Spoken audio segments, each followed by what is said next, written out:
Zan Carmichael, Andrea Folsom, I'm Dulcie Madden Lapoma, our chair, Amy Doyle, Laura Taylor, our business administrator, Jody Condon, the board secretary, one of our two student reps, Lucy Beardmore, cross-country runner extraordinaire, and Matthew Stone, who will be speaking to us in just a moment. We are having a public hearing about the withdrawal from the Technology Expendable Trust Fund. The public hearing reads, the school board will hold a public hearing on Tuesday, September 9th, 2025 at 5:15 p.m. at Maple Street School cafeteria for the purpose of gathering public input on utilizing up to $40,000 from the Technology Expendable Trust Fund for the purchase of laptop computers. At the school board meeting immediately following the hearing, the board will vote on an action item regarding the withdrawal from the Technology Expendable Trust Fund. Okay. We have a quote in our folder for the laptops. Matt, do you want to come on up and walk us through it?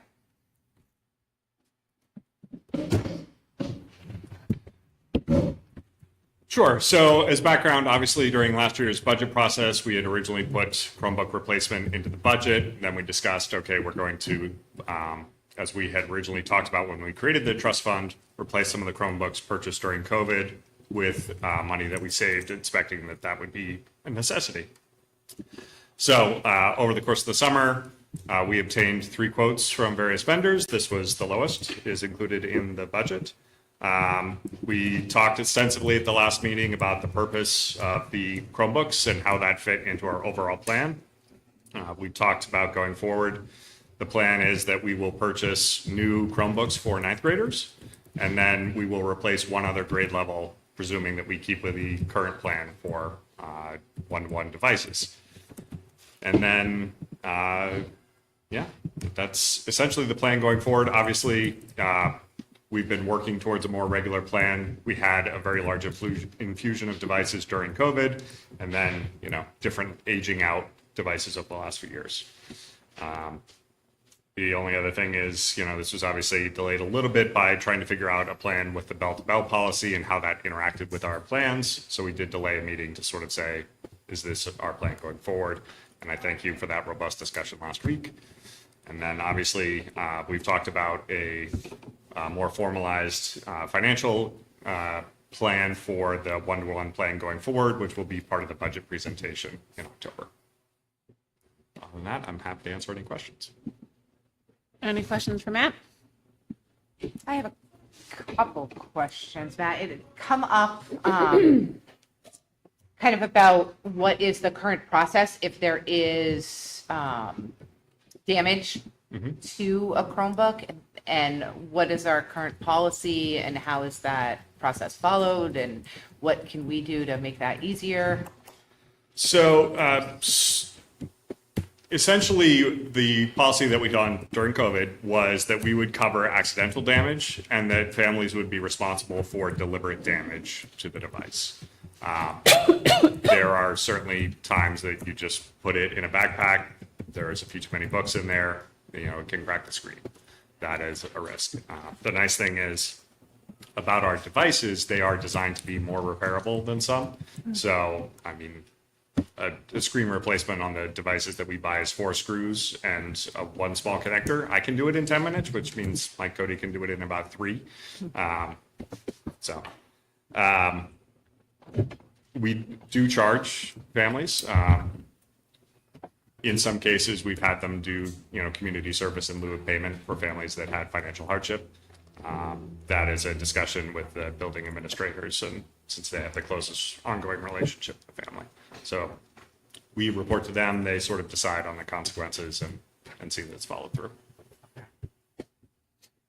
And there is so I was looking into this as well. There is in the student handbook a link to the one-to-one policy, I think, for the middle high school that outlines the expectations caring for your Chromebook, consequences if you break it, and monitoring. Is that correct? And that includes privacy, that includes if it's broken. Sure. Yeah, we do have monitoring software on the Chromebooks, as we talked about last time. Right. Do we issue the Chromebook with like a case? Yes, we do. So it does. A case, charger, and And the students are supposed to keep it in the case Typically, yeah. I mean, most of the ones that we've done in the past are what we call a working case, where it's possible to leave the device in and just open the case if you want, Yeah. or you can slide the case out. Some students this year, we gave them the option of a sleeve, which is a little bit smaller. Yep. So it fits inside a padded backpack. But it offers some protection. Okay. They look like little briefcases. Yeah, Oh, nice. Yeah, that's what, I mean, it's at like a my little school, briefcase. Yeah, it's we have a lot of kids who take them out of the case. They don't, it's bulkier, but then it's not. yes. Yeah, So not that was kind of our thought with offering the sleeve. At least it would still have some protection that they could slide, and that can go into a backpack if they don't want to carry the separate case.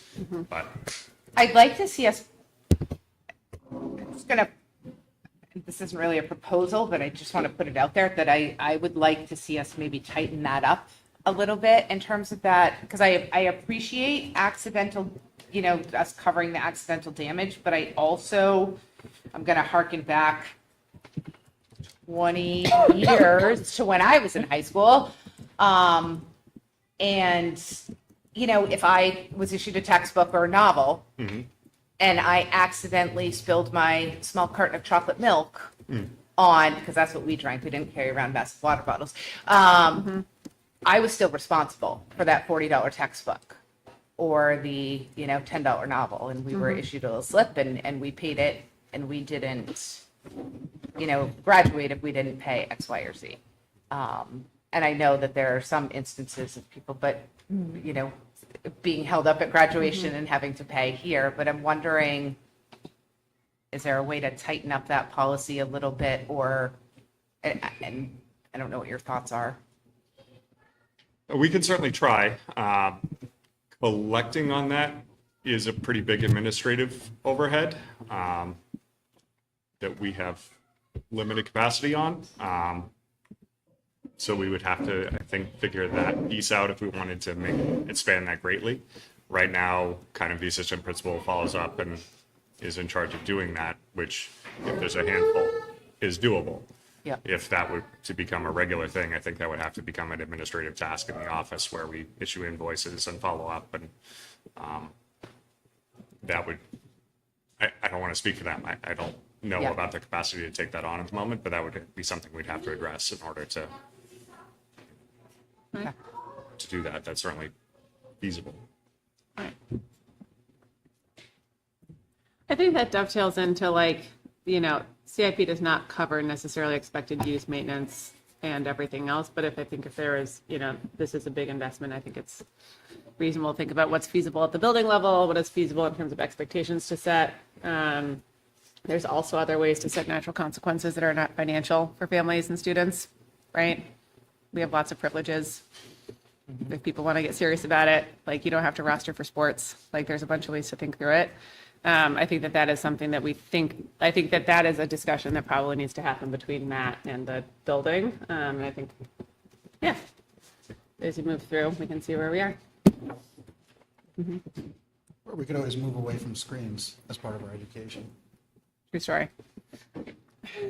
The Yes. education would be better and it would cost us less. Okay, any other board questions? Okay. All right, so this would be for 136. Part of what we talked about 3 weeks ago at this point was basically that we're, as part of the bell to bell, we're not replacing the entire fleet of Chromebooks, right? We're replacing a portion so that we can start moving away from massive bulk purchases like we did in 2020 at the start of COVID. So we're getting to a partial replacement schedule so that we can start to even this out over time and not take these huge swings where we have huge chunks of technology that are aging at the exact same rate. We want to spread that out over multiple years. Any other questions for Matt? Okay. We are at the public comment portion of the evening. If you'd like to come up, please state your name, address, and please limit your comments to 3 minutes. Good evening, everybody. Lauren Clement, 86 Maple Street. Thank you, Matt, for clarifying what you did. That answered actually some of my questions, so that's helpful. I did go back to our budget sheets that cover this year's budget and did see the notation of using the trust fund, and I had questions about in the future, are we going to be relying on a trust on items that we're going to perpetually replace, or should we have them in the operating budget 1/5 and 1/5 and 1/5 so it's consistent?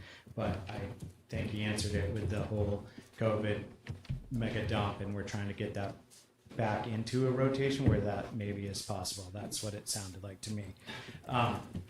My other question was, along with the budget, on top of the number of Chromebooks that you landed on, I'm seeing under Harold Martin School replacement laptops for teachers, $6K in the budget. Maple Street School, $6K in the budget.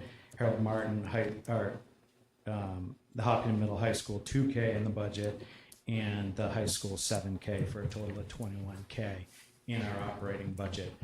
Is there intent to use the funds in the operating budget to purchase said Chromebooks before we lean on this trust? It's sitting here. I'm just confused, or would like clarification if we plan to use our operating expenses first and in conjunction with this, or are we not using our operating expenses? I think the operating expenses are for faculty Chromebooks and our faculty computers, and the trust that we're talking about is for student Chromebooks. So we need to provide computers also to faculty, I believe. Matt, is that right?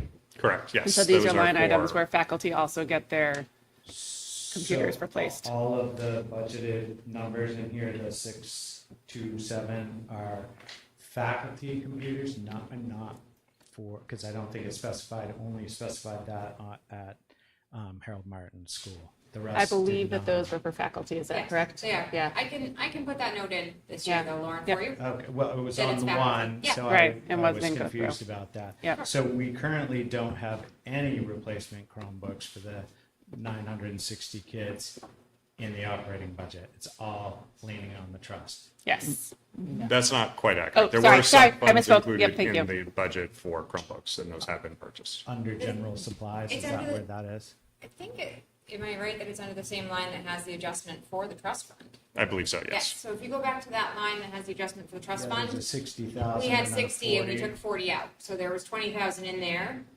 for Chromebooks and we have purchased those already. I Yep. saw the reduction. That's what the Yeah. Chromebook on the slide show that you said that was for the 75 already purchased? Okay. Yeah. That math's adding up. Thank you. Thank you, Lauren. Anyone else for public comment?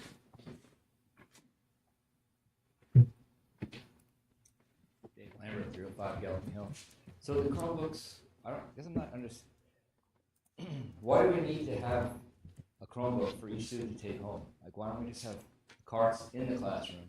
So when they're in school, there's one available for them to use, but then just goes back in the cart.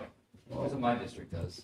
And they don't get, there's a chance of them getting broken on the bus, playground, wherever. I mean, there's still, when they're in school, there's still access to one, so they're never without one. But why do we feel the need to furnish them, especially in a town that, from what I'm understanding, most of the kids don't want to use, they want to use their own personal device. So when they go home, they have the device, but why do we have to give them one?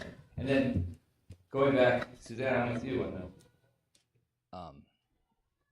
as far as if it gets broken, it's just like a textbook that they have right now. If they're responsible for it, if they lose it, damage it, they pay the damages. And then if they do it in 8th grade and they don't pay it until high school, senior year, they don't graduate. It follows them up. I don't understand the huge clerical. I don't know why we're chasing them every 15 minutes, but is it just as easier to put it on the taxpayers' back than to, ask the kids politely to pay? If they don't pay, they don't graduate. It's pretty simple. They want that little piece of paper to go to college or wherever.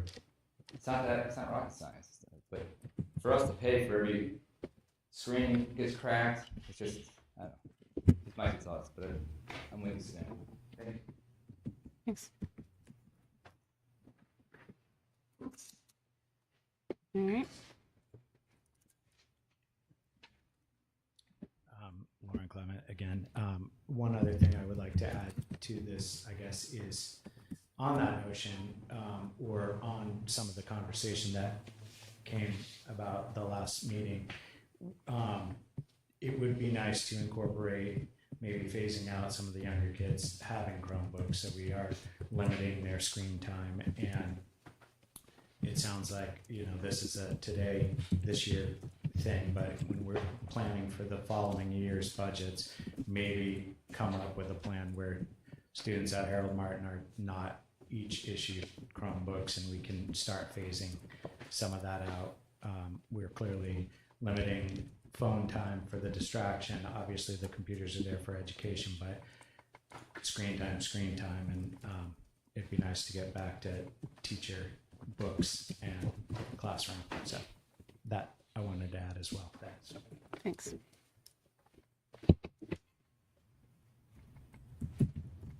Okay. And with that, thank you for your comments. I will close the public hearing. We will come back to this as part of our school board meeting in a little bit. Everyone good? We keep rolling? Okay, terrific. Okay, so Matt, are you good to roll over? Yeah. Sorry, do you need a minute? Okay. Okay. All right. Yeah. Hello. All right, we'll introduce you in just a minute, Kip. How's it going? Okay. All right. Hi, everyone. Welcome to the September 9th meeting of the Hopkinton School Board. It feels like 15-minute Groundhog Day. This is a regular meeting. I am here with Rob Nato, Jonathan Cohen, Suzanne Carmichael, Andrea Folsom, myself, Dulcie Madden-LaPalma, our superintendent, Amy Doyle, our business administrator, Laura Taylor, board secretary, Jody Condon, student rep, Lucy Beardmore, our other student rep here for his first meeting, Kip Hedquist, and Matt Stone, our technology director. Could everyone please stand for the Pledge of Allegiance? I pledge allegiance to the flag of the United States of America and to the republic for which it stands, one nation, under God, indivisible, with liberty and justice for all. All right. Okay, everyone. We have two sets of meetings to approve. One for the special meeting for hiring on June 3rd, 2025. We have three sets of meetings. We have non-public minutes for the August 19th, 2025 meeting, and we have regular meeting minutes for the August 19th, 2025 meeting. Do I have a motion for approval? So moved. Second. Any discussion? Great. All right. All those in favor? Aye. Aye. All right. Motions Jody. carry. Thank you, Jody. Much appreciated. We are now up to our first public comment portion of the evening. If you'd like to come up, please state your name, address, and please keep your comments to 3 minutes. All right. Lucy and Kip, tell us everything that's happening. You can go first. Okay. Just wanted to start with some sports updates because all the seasons are in full swing. I believe boys varsity soccer is still undefeated. Girls varsity soccer is 2-0-1. Field hockey, I believe, is undefeated. Golf is off to a strong start as well. And then girls and boys cross country both had their best finish ever at the Bobcat Invite at Oyster River. So yeah. Wow. Okay. All right. Yeah, no, a lot. I mean, school years start off strong, I'd say. I like the new teachers that I've met so far, which has been great. I think very nice job hiring them. I know in several weeks we have German, I think French exchange students coming, like kind of back to back. So that'll be fun, and we'll see how that goes. But yeah, right now things are going quite smoothly. Being an upperclassman, I haven't noticed the computer and cell phone ban too much, like taking too much of an impact, since we still use our computers, and also most of the classes I'm in, phones weren't like a big problem beforehand, and especially now with seniors being able to go home, I haven't really seen too much phone usage in school, which I'd say is a general good thing. So. Yeah, I'm not sure if that's something that'll come up later in the meeting, but I guess just generally, I think the phone policy is going well so far. My experience has been much less phone usage, much less sort of belly aching at the teachers, because it's more of an overarching thing. So that's good. Perfect. Still some sort of secretive phone sneaking at lunch, passing periods. I don't know if there's any way to tighten that up. I'm not sure, but I think it's going well. Great. Yeah, the German exchange students get here tomorrow. So there's like around 25 high schoolers from the Bodensee Gymnasium in Lindau, Germany. We picked them up at the Concord Coach bus station tomorrow afternoon. Amazing. So their first day of school will be Thursday. Lucy, are you hosting one or no? I'm hosting one. Great. Does your German exchange student want to come to a school board meeting? I'm not sure if there is one while she's here. Oh, okay. Don't But- do it, Lucy. Don't do it. Okay. Incredible thing. You come all the way from Germany, you want to go to a school board meeting? Yes. Seriously? That's right. An American school. An American school board meeting. Like, the US is so boring. I will quickly add kudos to the high school. The sign out front has a German Yes. welcome Here's to our Lucy exchange Bill students. I Coleman. saw it today on my way here. So Amazing. That's cool. Fabulous. Lucy, you are a junior, is that correct? Yes. And Kip, you are a senior. Senior, yeah. Great, terrific. All right. Lovely. Anything else you guys want to add? I don't think so. Have you heard anything from the lower schools? Maple Street, Harold Martin? Yeah, the things I hear from Harold Martin are from like my little brother's teachers and whatnot. And sounds like everything's going well there. And then my other younger sister, Annika, who's at Maple Street right now, just absolutely loves school, loves her teachers here. So I think it's going quite well to start as well. Great. Great representation. Cool. Thanks, guys. Any comments from the board? Any questions for our student rep? Sorry, before I move on. When is drama kicking off? When does play action get going? Auditions are October 5th. Yeah, I think the musical is the January 16th and 17th. Rehearsal starts in November, late October. So Okay. it's a long season. Long prep. Yeah. Okay, good. Awesome. Anyone else? Oh, thanks, guys. Board comments. Do we have any? How's everyone feeling? Just in reading the paper and thinking about all of the discussions that we have about budget and our process and oversight, and thinking about what's happened in Claremont and in Franklin and at MP, I think we should be very thankful for the diligence that the business office has done over the years with how things are managed. And that goes not only to this school board and previous school boards, but also to the town budget committee. We can discuss how and why and where we spend our money, but the bottom line is we are doing things properly and in an alignment. And I can't quite fathom how some of what I've read actually could have occurred for so long and not somebody seen that happen. So It's nice to work someplace and be in a town where that's not a problem. Agreed. Thank you. I think I'd just like to say welcome to Kip. I think this is the first time Yep, this you've is. been here, and to Lucy, and to just take a second to thank you both. I think that our student reps are incredibly important. You're donating your time, and you really help us communicate with the student body, which is probably the most important body. And so I just want to acknowledge you both being here, using your time, and trying to help your classmates by doing that. It's good civic work, and it's much appreciated. Thank you. Also agree. Thank you. Thanks, guys. I made it over to the SCORE robotics camp at the end of August. I did.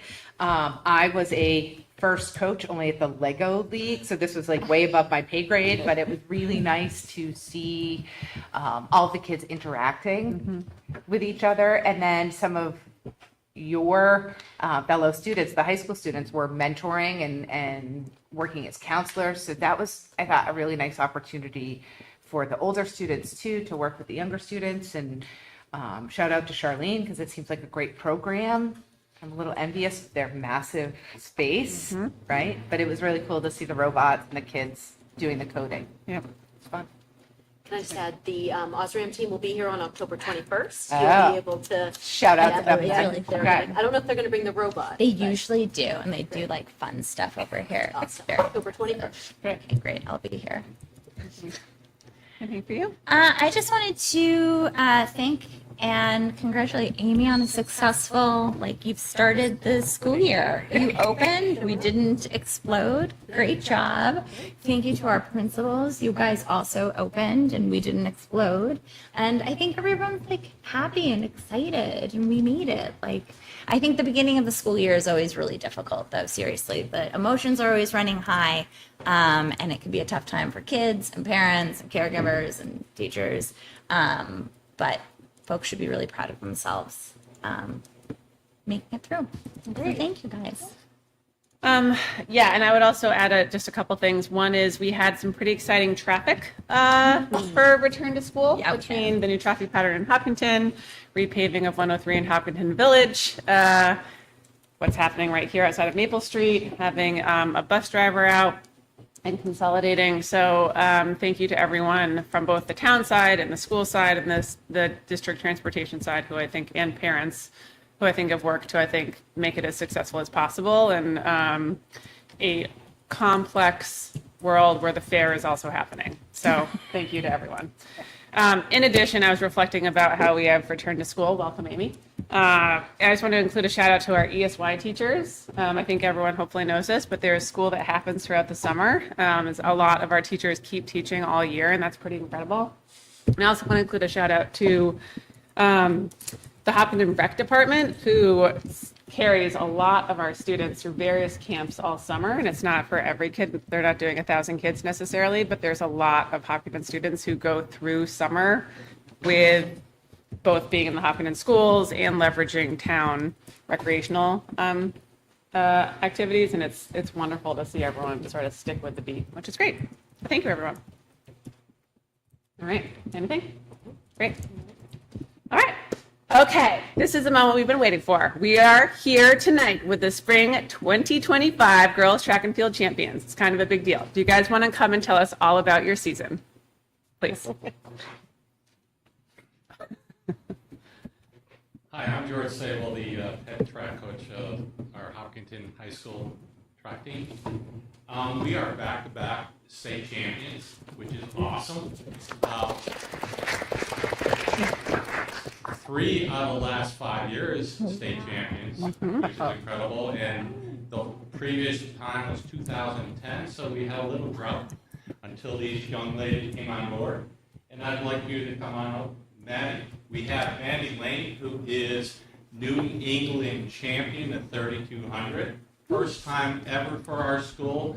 And I hope that we can put some kind of banner up there on the wall for Maddie.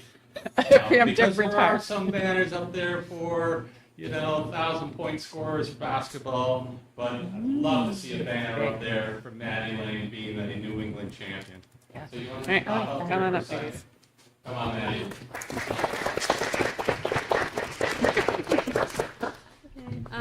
Well, I didn't prepare anything to say in particular, but yeah, it was a really awesome season. We had so many seniors on the team, so it was really important to us that we were able to win states, and we all worked super duper hard to get there. And so it was just a really fun experience for not only me, but I also think everyone else on the team, especially the seniors who then graduated, and then some of us made it to MOCs and then New England. So yeah, it was just a really fun time, and I'm really proud of everyone on the team for helping us get that state championship.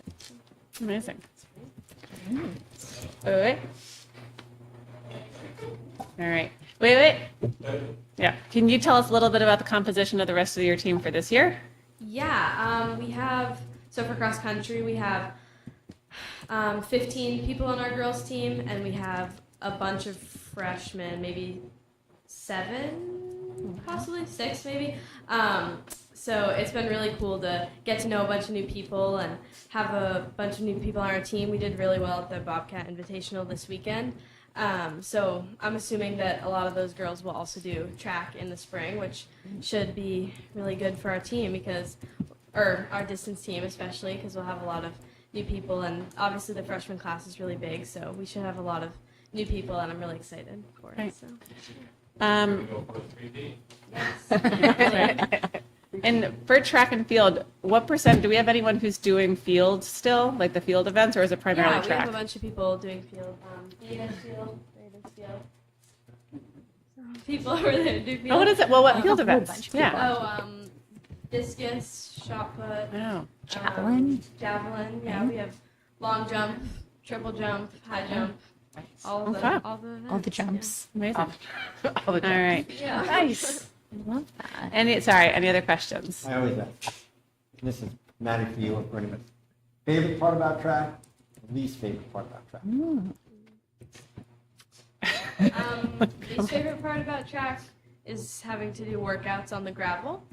I would say that's sometimes a little bit difficult, but favorite part is just having a big team where I can talk to a bunch of different people and get to know people and see how other people are doing at their events, and because we all do different things, so it's really cool. Rest of the team? Anyone else want to chime in on anything? I think his favorite part about track is getting hurt, having that injury last year, the next 3 years. Oh. But I think my favorite part about track is going to the meets and being able to watch everybody else like succeed and do really well, even if some people don't do very well. Usually, as a team, we get a pretty high score, usually at least the top 5, which makes me really proud to be a part of that team. Which even if I don't, some of my close friends aren't winning or getting a top 5 score, the rest of my team is getting a score. And that just like the bus ride home is always just so amped up, and we're all so excited because we just did so good as a team.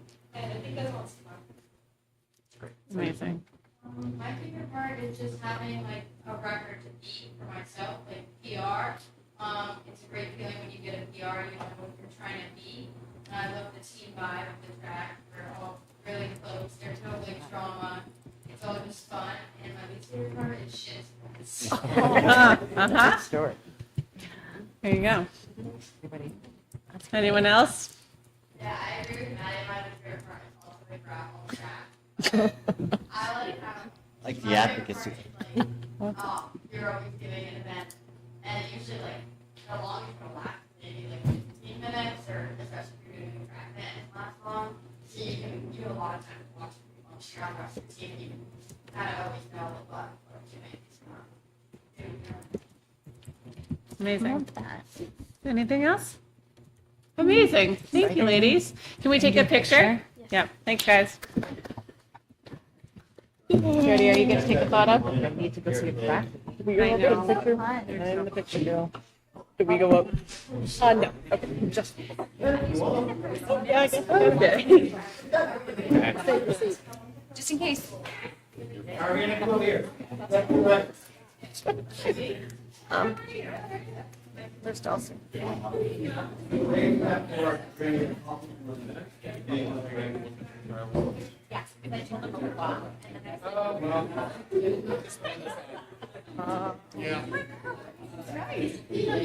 Any way we can come in a little bit? Bring your ends in. There a little bit. That's not big. There we go. Thank you. 3, 2, 1. Hold on. 3, 2, 1. Okay.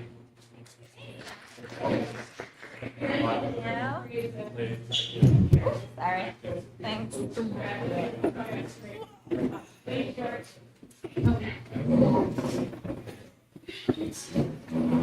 All right, ladies, thank you so much. Good luck out there if you're running cross country, okay? Civics? Great. Welcome. Terrific. Lock us down. All right. Am I ready? Yes. Guys, this is one of my favorite parts of every meeting. We have our principals here. Let's go in order. Patrice, They want to open it up? They also look excited. So excited. Thrilled even. Good evening. Hello. First board meeting of the year. Fantastic. All right. In the packet, you'll see I highlight a lot of really great stuff that's been happening at Harold Martin. You mentioned it a little bit to start. We had a very busy summer. We had Maple Street at Harold Martin this summer for ESY. That's the first time we've been combined.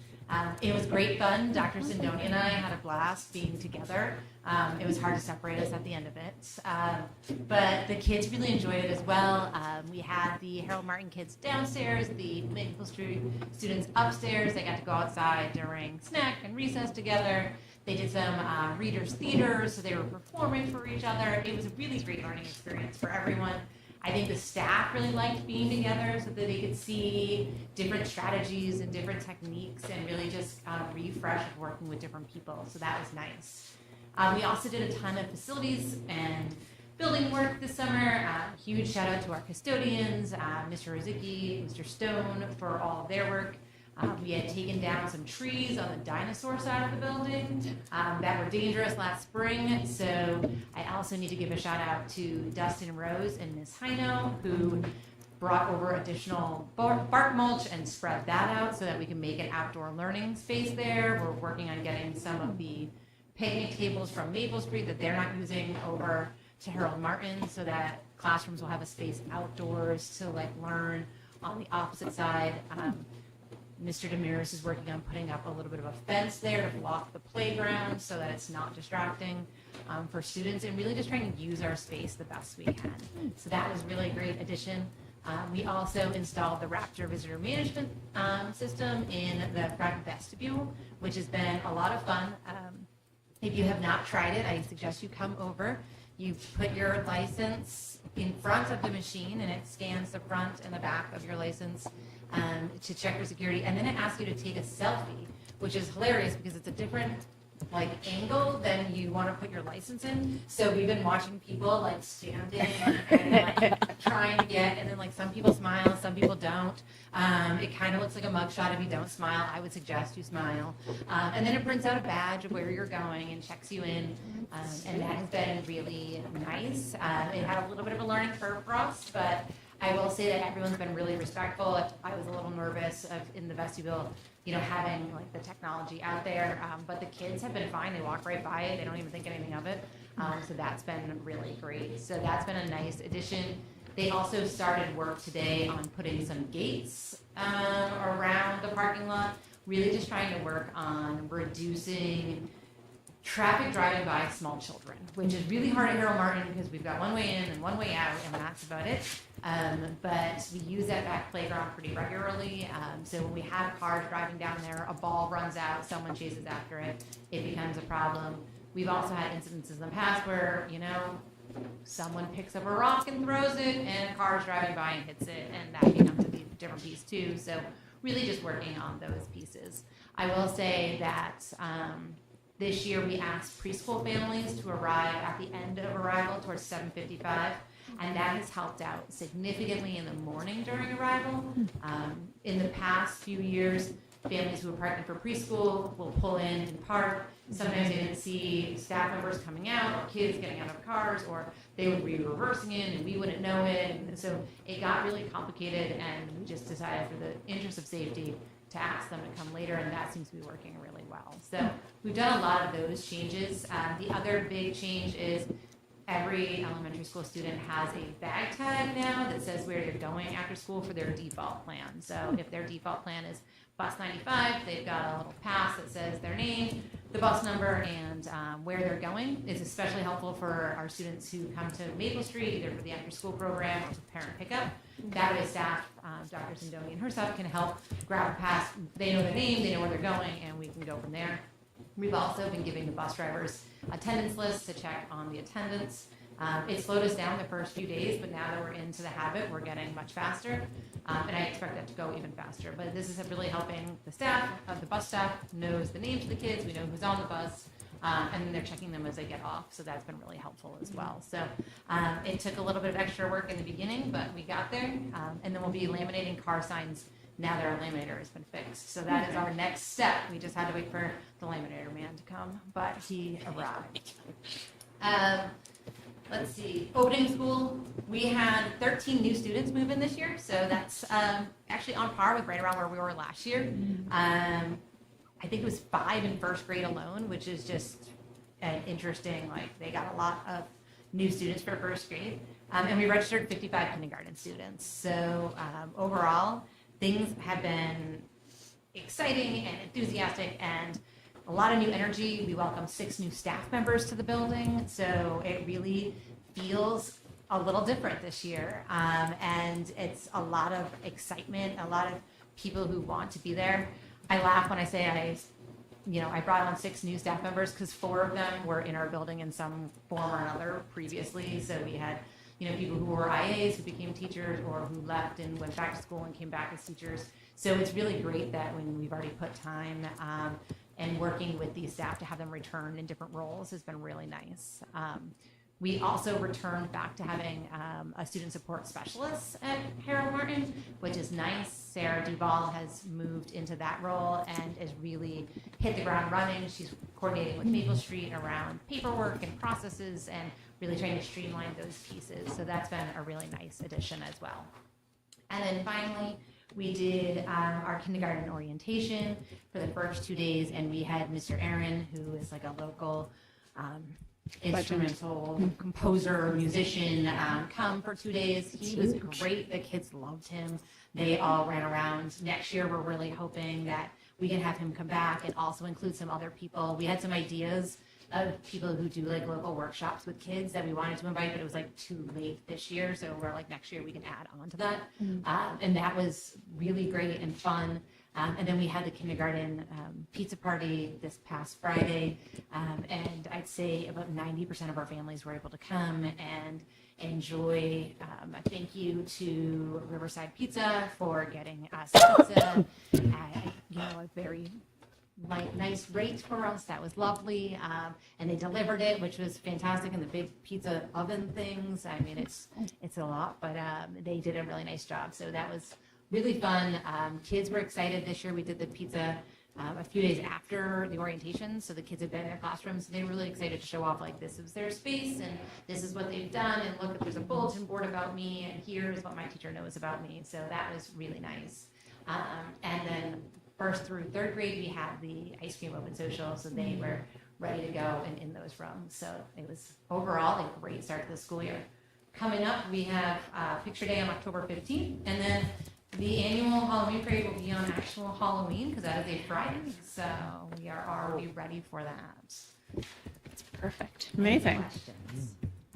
Any questions? I have a raptor question. Yes. So is there something that would flag raptor, like you're not allowed here? Like, do bells go off? Does the trap door open? Like, what? A trap door. Yep, definitely. I installed that myself. No, so it runs against all the lists of, people who should not be able to enter the building. And then an alert goes out, and it actually goes out to multiple people, so not just in our building. And this was one of the conversations of the team we had.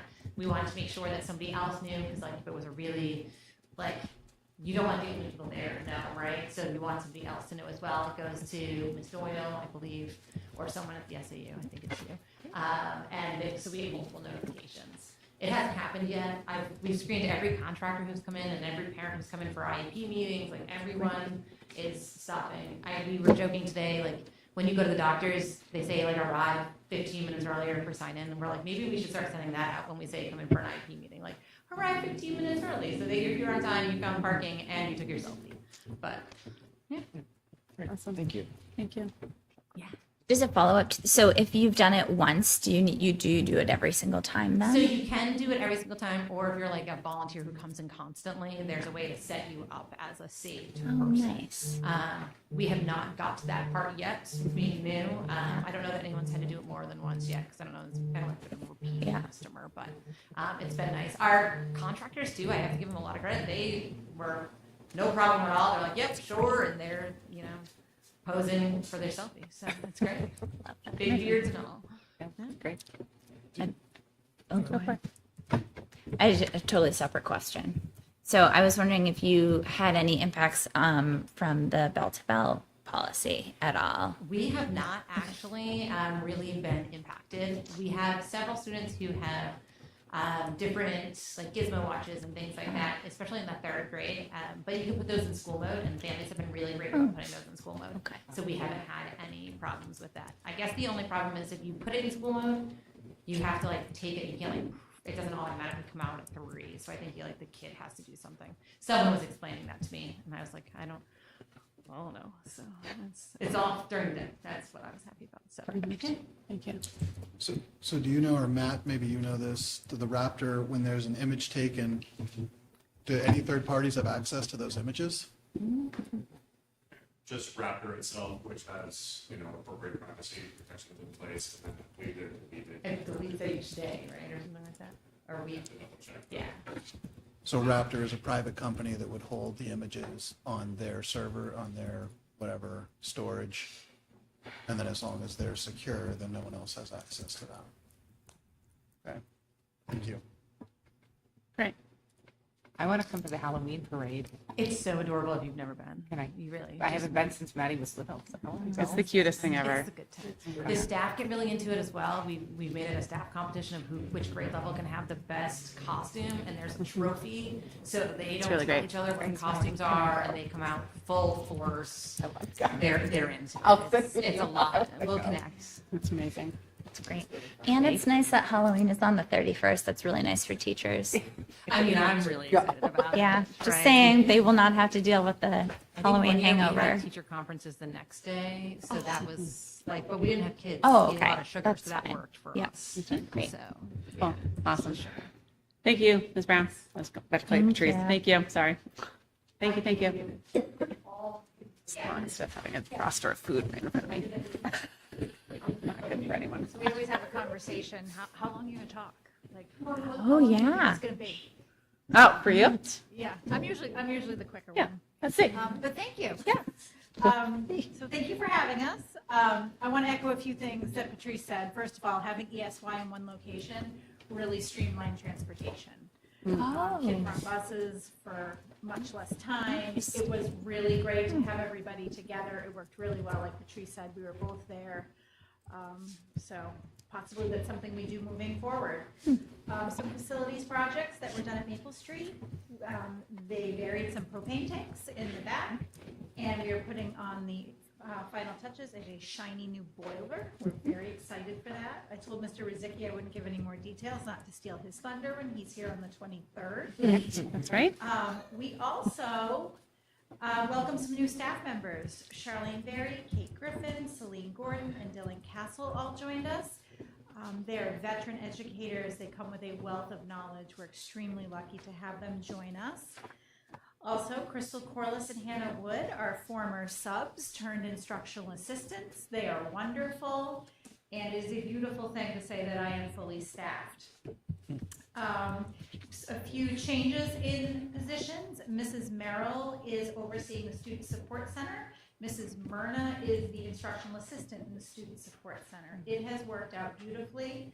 Mrs. Myrna does a lot of the proactive steps. She does daily check-ins with students. She gives breaks to students. Pretty much anything they need, she processes with them, and it's all proactive pieces to really prevent behavior before it happens. The beginning of the school went smoothly, as Patrice said, and as everyone is aware, we did have some busing issues combined with the construction in town. It's a little difficult to tease out what was what, but we're getting more efficient each day.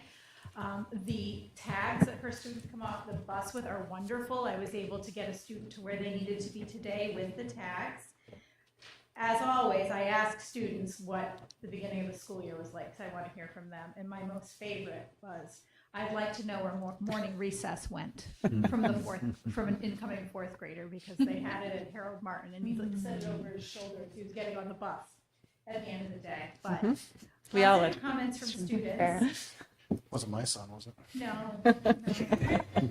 It's a big question. It's a big adjustment. Yeah, no, it is a big adjustment. Yeah. Artists in residence, I usually stand before you and say what we're doing for artists in residence. Unfortunately, the funding was cut. Kim usually wrote a grant through the New Hampshire State Council for the Arts. We are currently looking for alternative funding sources. We'll continue doing that. This experience we could certainly offer in the spring, and it was for an artist to do a mural with students, both here and at Harold Martin. The UNH STEM Mobile is going to visit in October. My daughter is a biology student at UNH, and she was telling me about the STEM Mobile. It is a mobile bio fabrication lab that comes to schools. It is staffed by students and a professor. They bring all of the materials. It is completely free. And it introduces students to the STEM field and biofabrication. We are super excited. Everything they do aligns with the next generation science standards. So they are coming over 2 days, the 17th and the 24th. It'll be a combination of classroom instruction, and then students get to go out and see the lab and see the equipment. So we're really excited for that. We're going to start fall Ames web testing September 22nd, as we do every year. Mr. Levergood asked that I give a shameless plug. 115 students, well over half of the student population, is involved in band and chorus. So that breaks down into 58 concert band students, 40 beginning band students, and 60 chorus students. So picture 60 students in this room singing. Also, just to echo what Patrice said about the safety improvements, we will also have a gate. It will be alongside the school right here, outside Kim Emerson's room. We would just like families to know the gate will be closed between 8:15 in the morning and 2 o'clock in the afternoon. The way we'll handle deliveries and things like that is they will call ahead and a custodian will go out. Also with the Raptor system, it's different. We're asking parents to bring in their ID with them. If they could also remember that, we would appreciate it. I also stand before you and give you the count of how many families have done their yearly Aspen update or updating information. I'm so old, it used to be a piece of paper you sent home and your parents filled it out. Well, it's Aspen now. We heard from 58 families. I ask that all the families please complete that. It's very important to have up-to-date emergency information. So that's what I have for you. Wonderful. Any questions for Dr. Sindoni? Do you know how, like, approximately how much the artist in residence, like, how much was cut, or what's the cost of that, or how I much? would have to look. She does a budget every single year. I Yeah. do have that. I can get that to you. I'm just curious as What's to how much. interesting is that grant would match it. We would do a combination of school funds and the grant, but in this year was going to be the 6th year. They were going to cover all of it, and then we heard that it was abruptly cut. Yeah. I know like the PTA would give about $1,000 towards the artist in residence program annually. I'm just kind of curious what the total.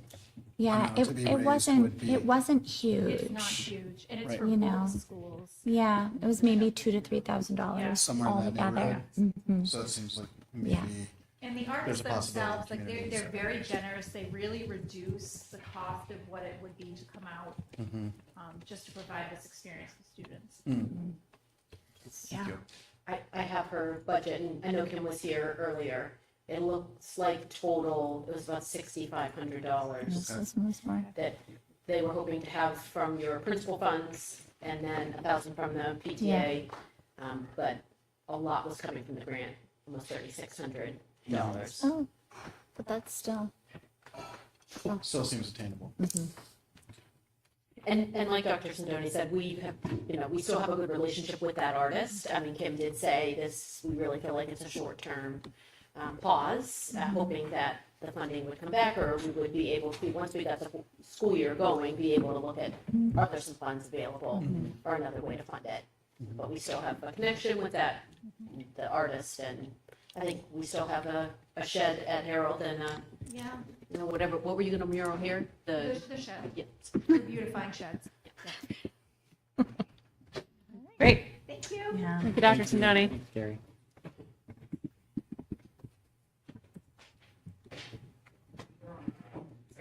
Excited about the STEM mobile. I know, it's amazing. Yeah. Also would like to see that in action. I know. Well, welcome back like we never left.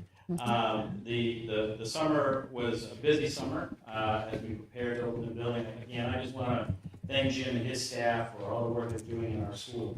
If you haven't had a chance to walk the buildings, I know some of you were there to meet the teachers tonight. The fourth floor is really looking nice with all the painting that they've done and the upgrades that he continues to do in his faculty. So it was just a great summer just to see that all come together. So thank you to Jim and his staff. Our 7th grade summer transition activities I thought went well. It was a part to just one of our key wins. As you may have heard, Beth Stern had secured the grant from the Public Schools Foundation to bring the Brown Center to do some activities before the start of school with our 7th grade students. We had about 98% participation there, so that was wonderful to see them do these different team building activities. And then we follow that up the next day with our 7th grade, again about 98% of our students attending that event. So our hope is that our 7th grade really felt comfortable coming into the building with some team building activities and then having a day to meet with their teachers and do some get to know you activities and things along those lines. I think our 7th graders are settling in really nicely. And just a really polite group of kids as we've gotten to know them. It's one of the comments I've been getting frequently, how nice they are to work with and how thankful they are just to be in school. So kind of building up a work process, and just be a community at the middle high school. Another key win for us from a school counseling perspective is just making sure they have all their schedules before the end of school, and then again, 7th graders get 4 schedules by the time they start school. I was really impressed with one of our students that had the original schedule that we gave them back in the spring before they left. So that is not seen very often. I don't know if I've seen that in 20 years there. So it was really nice to see that they were holding on to that. From a teaching perspective, again, fully staffed. That is not the case at many high schools or middle schools across the state. I just had a principals meeting last week at NHIAA, and there's a lot of principals still looking for staff. We are still looking for one instructional assistant at the middle high school, but we continue to look for that. But we are in great shape from a staffing perspective, including finding full-time subs for several teachers that are on maternity leave. And I also wanted to take the opportunity to thank Carrie and Michelle Klarner. As we were getting closer to the start of school, we were having difficulty finding someone to take over the 7th grade math position that we needed to find. So I had to really think outside the box. I gave Carrie a call one day and said, hey, what do you think about, would it be possible to share Michelle Klarner? And Michelle's been doing a great job stepping in, and I just appreciate the ability to work with another principal to problem solve, be solution oriented in that respect, just to get somebody to give instruction to the 7th graders as they start school, or sorry, the 8th graders as they start school is really important. Some current challenges that we continue, as I mentioned, the IA position. Emily Squibb has been doing a great job as our new department chair, is managing those IA schedules. So even though we have a position open, we're still able to meet the needs of those students on those IEPs with a lot of different creative ways to be, supportive of those students. As we get into the school year, some of the priorities outside of the building goals that we have and things that Amy and I continue to talk about, as I may have mentioned earlier, last spring, we're preparing for the NEASC accreditation self-study. Kate Simchos and Beth Stern are my building coordinators for that process. So the 3 of us have had a meeting with NEASC already as we prepare for October 10th. Allison Geary, who is the director of NEASC, is actually going to come and do a day-long training with us. And that's really the starting point for us for our self-study. We'll be devising groups. We'll be splitting the faculty up into 5 groups, and each group will be in charge of overseeing one of those 5 standards. And I'll look forward to going more in depth as we get down the road of that. But I feel we're in a really good spot to jump off on that process. So I've done an overview with the faculty of what that's going to look like as we go through that. So this time next year, October 27th and the 28th, we have a 2-day visit.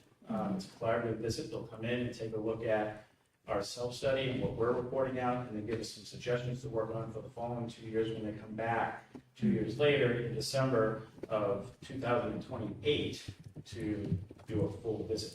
So it's a 2-year process, but it's spread out, so it's not as condensed. It'll be a little, my hope is that it's a little not as stressful for our faculty. As you may have seen through some parent square communications, also part of that process is to start collecting feedback from our students, families, and from our staff. The staff have completed an opinion survey. On September 15th, our high school students and middle school students will do a student survey, and their advisory. In the middle school, they're doing like 7th grade, so they do all in their English classes, but we'll have all the students done, and also we'll be sending out that survey to families this weekend as well, so we can start collecting that feedback as well. So well underway there.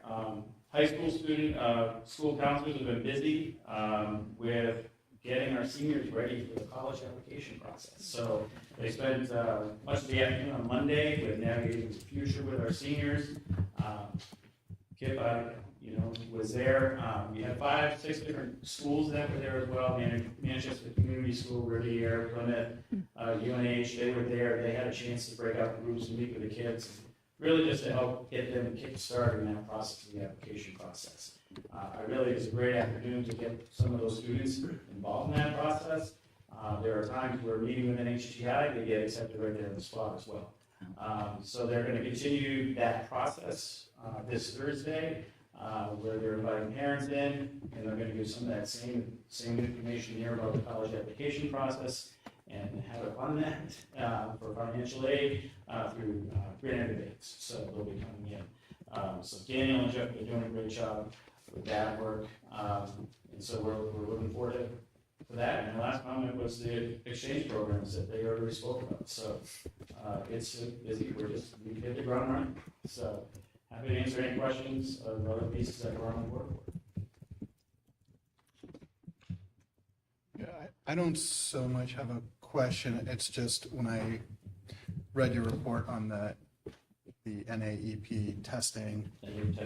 Yeah, I just read an article this morning, and this isn't really about Hopkinton, but that nationally, 12th graders, they just released data that 12th graders scored the lowest on reading since 1992, and in math since 2005, and that only 1/3 of high school grads are graduating with the reading and math skills necessary for college. So,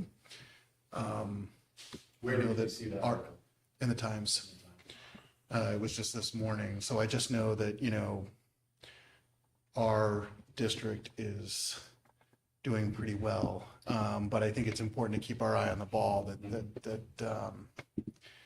it's very easy for, in other places, standards are not quite so high and achievement is not quite so good, and that's not serving anyone really well. So just a comment. Yeah, no, I appreciate it. We're supposed to do the name testing last year. They canceled on us. So I was thinking that would really clear for a little while, but not so much. But it's okay. And they're making some adjustments to the New Hampshire SAS testing. So we'll continue to take a look at that and we'll roll that out as well.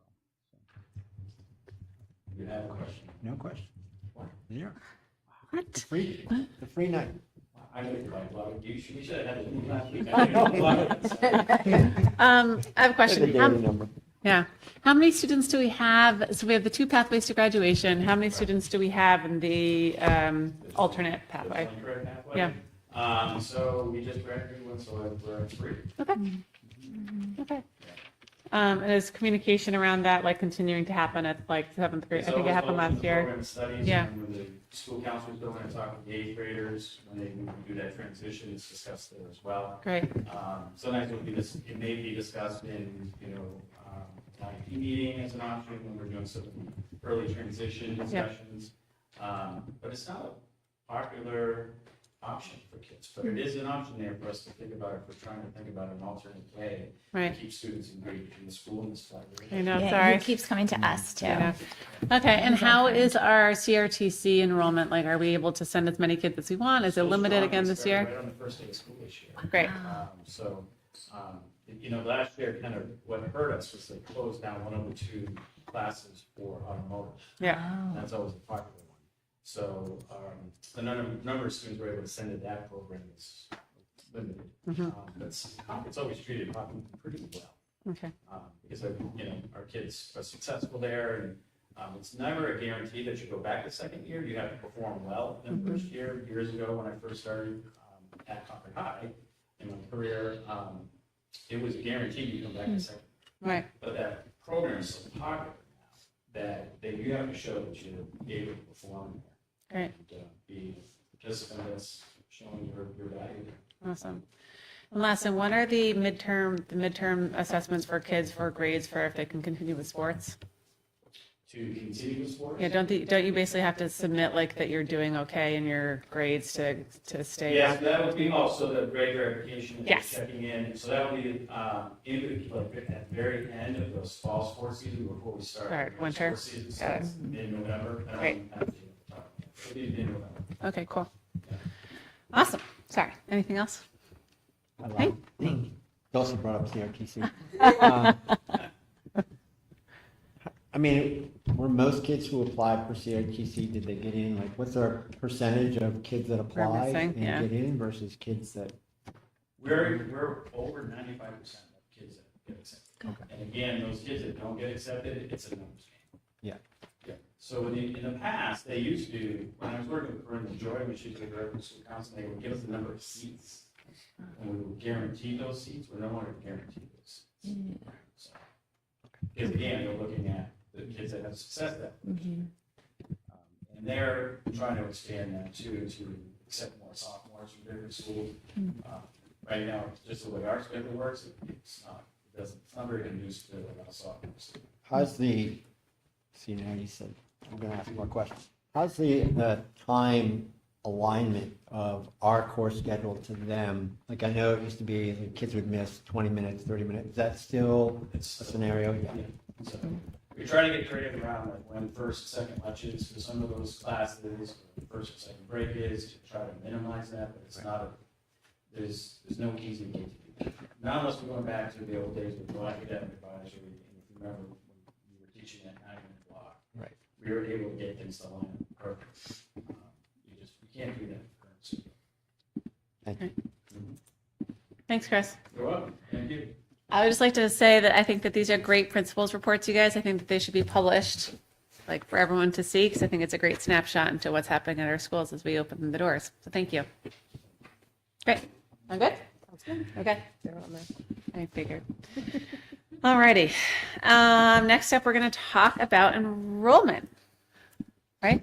Yeah. Okay. So there should be a memo in the board support folder. Can you talk a little bit about what we do to look at enrollment? Why do we report enrollment? Who do we send this to? Yeah, so enrollment is something that we track as we head into budget season. And, typically we get some projections from NEASC, and we also use our own internal information. Right now, as of September 5th, we have 911 students enrolled. That is down from last year. But the number that we report to the state for all of our adequacy pieces comes on October 1st. So we'll continue to, update you and ensure that that you have the most accurate numbers as we head into budget season.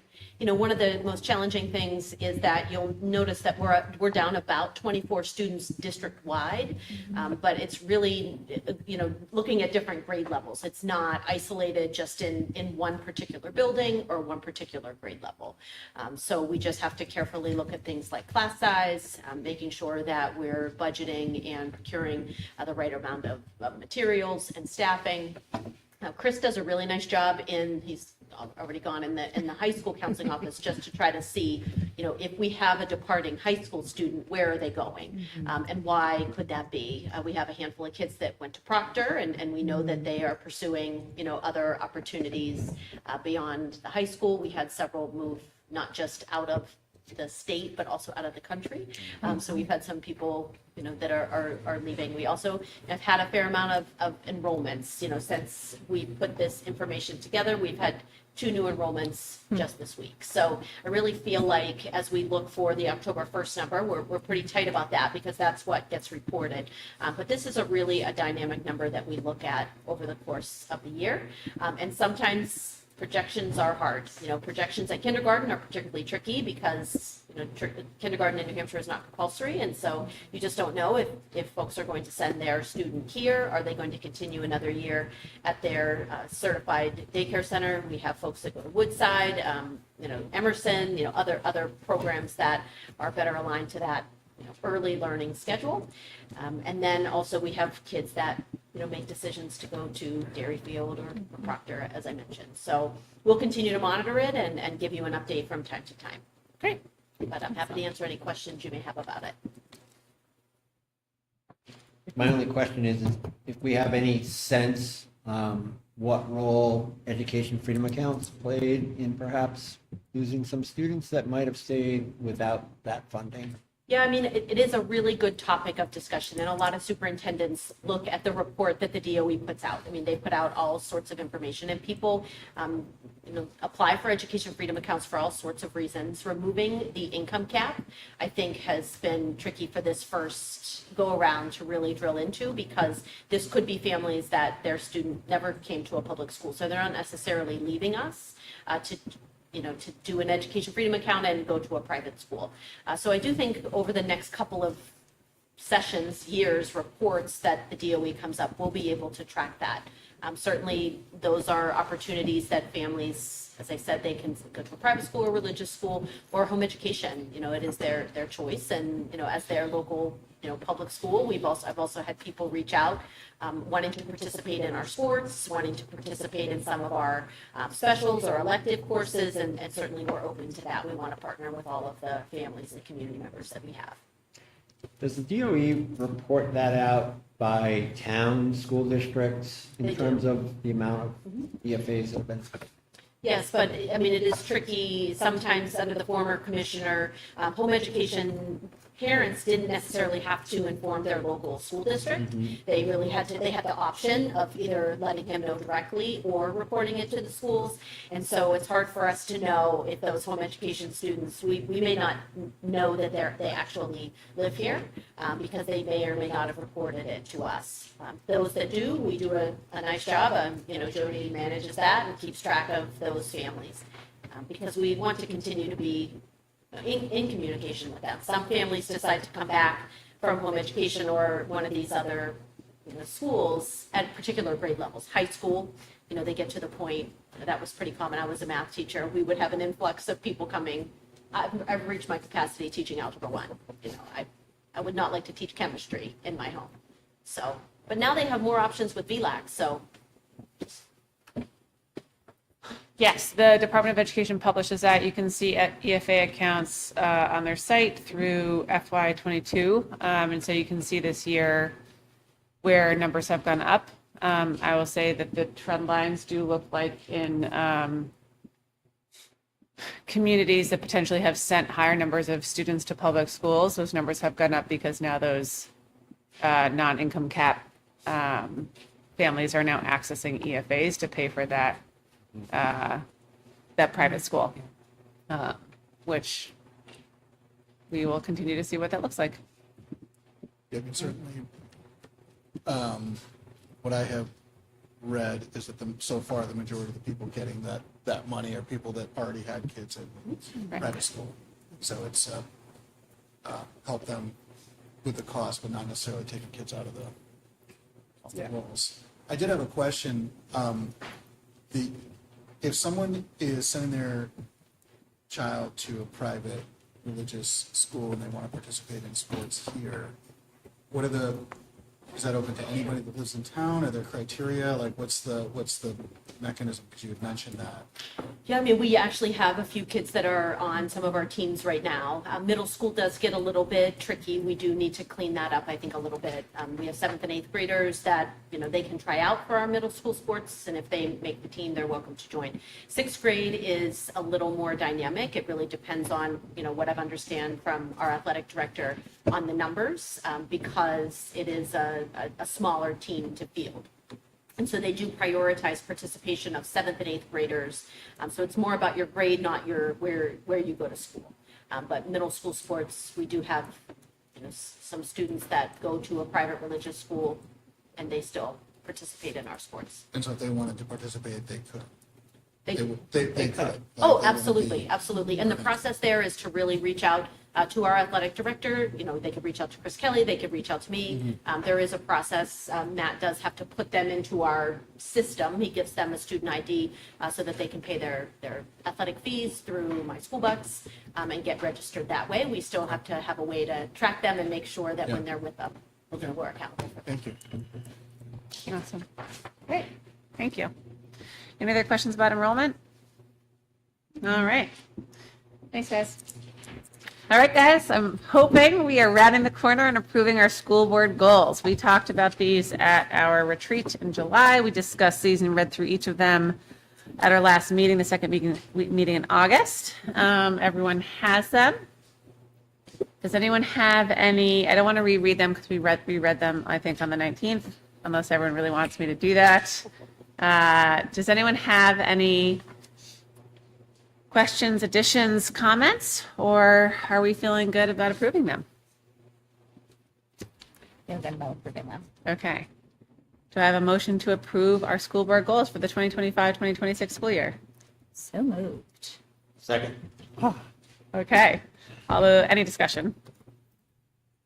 All right, all those in favor? Aye. Aye. Okay. A couple notes on this.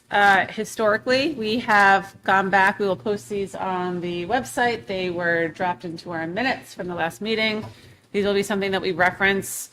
We will try for it in December, but usually that's pretty busy with budget. So I would say we will revisit it in January, probably March after the annual district meeting and towards the end of the year. In terms of checking in terms of how we are doing, are we supporting our goals? Is this coming out through our committee work? Are we getting feedback from administrators in the district about how we're doing? So I think it's important to keep talking about them. I am someone who revisiting things help me focus on the work. So we'll bring them up from time to time. Also, Amy will be presenting on a draft of her superintendent goals at our next meeting, which I think is pretty exciting. And I know that everyone's been working through building level goals as well. Yes. So should be a fun time. I'm excited for the work this year. It's a varied group of things that we're setting out to do. Okay. Next up, technology. We have coming back to the technology hearing follow-up. There is a link in here for the Caring for Your Chromebook section of what's linked out from the Hopkinton Middle High School handbook. Thank you. Thank you so much. And what I'm going to do is I'm going to read the motion and then we will discuss it and then we will see where the vote takes us. Does that sound good to everybody? Mm-hmm. Great. Okay. So do I have a motion to utilize up to $40,000 from the Technology Expendable Trust Fund for the purchase of laptop computers? So moved. Second. Okay. Any discussion? Yeah. Now we can discuss. No. Yes. Yes, ma'am. I just feel very strongly that we need to tighten up, how we kind of, I can't even think of the right word right now, but how we recoup, thank you, losses from the Chromebooks in order to maintain kind of the plan that Mr. Stone alluded to. There is a plan and, we did the big expenditure with COVID. And I also really like the idea, what you were talking about, like, are we getting kids off screens? Do we need to have them take them home? Can we start doing, banks again? And I'd be interested in maybe talking to teachers and seeing what they need in their classroom and what they would like. I understand the expenditure right now because we have quite a few devices that are at end of life. Mm-hmm. And so we do need to replace those. But moving forward, I would like to see a more structured plan on what we're going to be doing. Mm-hmm. I did want to add, students, and Matt, you might have to correct me, they only take them home starting in middle school. So there are, to Dave's earlier point, we really have banks available in the classrooms, second grade through sixth grade. Yep. They don't go home in those grade levels. Okay. There may be a rare occurrence where a student is asking, hey, I really need to finish something, can I sign this out, almost like a library book. Yep. But, this idea of tightening up the process and procedure is really a middle high school, plan. I just wanted to make sure that I think, the point about getting kids off of screens, I understand where you're coming from. We do have a couple of curricular pieces in Amplify and IM where students are accessing some additional practice or some additional support to help their learning in those grade levels. Absolutely. But they're really using them more at the middle high school level. Mm-hmm. Yeah, and I am a Luddite in pretty much every way, shape, and form. And I think the other part that's tricky is that a lot of assessments have also moved to being online from AP, PSAT, through to the lower levels. Yeah, I mean, everything is on. But I you hear could still you. learn, you could still take an AP class with a textbook and get a 4 online. Like, I don't think you wouldn't know how to use the computer to study it. Yeah. Yeah. I hear. Yeah, right. It does. Yeah. But Well, there is a new component that is all online. AP Classroom is all online just because I teach AD. And there are lots of Yeah, supplemental I tests. think it's a And the good thing. test I think itself it's, is I online. think that just the movement has been towards being online, and the movement is gonna re-equilibrate. So I 100% hear that. I think it's just thinking, this comes into, I think, the way we're thinking about curriculum. I think you're exactly talking to some teachers. I think thinking about the way we think about technology, 100%. Yes. I'd be curious to know those 6th graders, 7th graders, the middle school kids that are taking the computers home, are they using them out home? Or are they just leaving them in their bag and using their own devices at home? And then in which case, if we're worried about if that's where the damage is being incurred, right, on the bus or in the backpacks or wherever, because that's where I see it. It's when kids have it in their backpack and they throw their backpack, or the backpack's open and they do that, and then the Chromebook falls out and they're like, oh. Could we even just proactively say, you may leave your Chromebook here if they're not actually, if their homework or whatnot does not require screen time outside? Or if they want to use their own device at home and they don't need it, is there a place they can leave it? Right. Just so it maybe extends the life a little more, or reduces the amount of. Well, one of the things that Matt talked about is just that reaffirmation of one-to-one and at what grade level. I think that's part of the budget process as we move forward. I think once we have this expenditure, as Matt mentioned, the plan really is to give all freshmen a highly functioning device.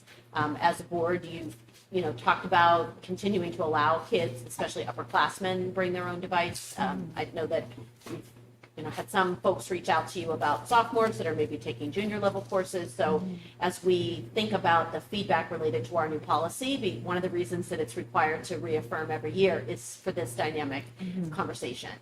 So it seems reasonable. Chris isn't here, but I've talked to him. I've talked to Matt. I mean, folks are reasonable and feel like high school is an area where we really have to think about how is a student using a device. Does the Chromebook provide all of the support and access? We don't want to limit kids, but not all families have the means or are able to purchase a computer. Some of this student feedback, and maybe Lucy and Kip can jump in, they're using, the Chromebooks are delayed when you have multiple tabs open at one time, and a lot of students are looking at entering their college application.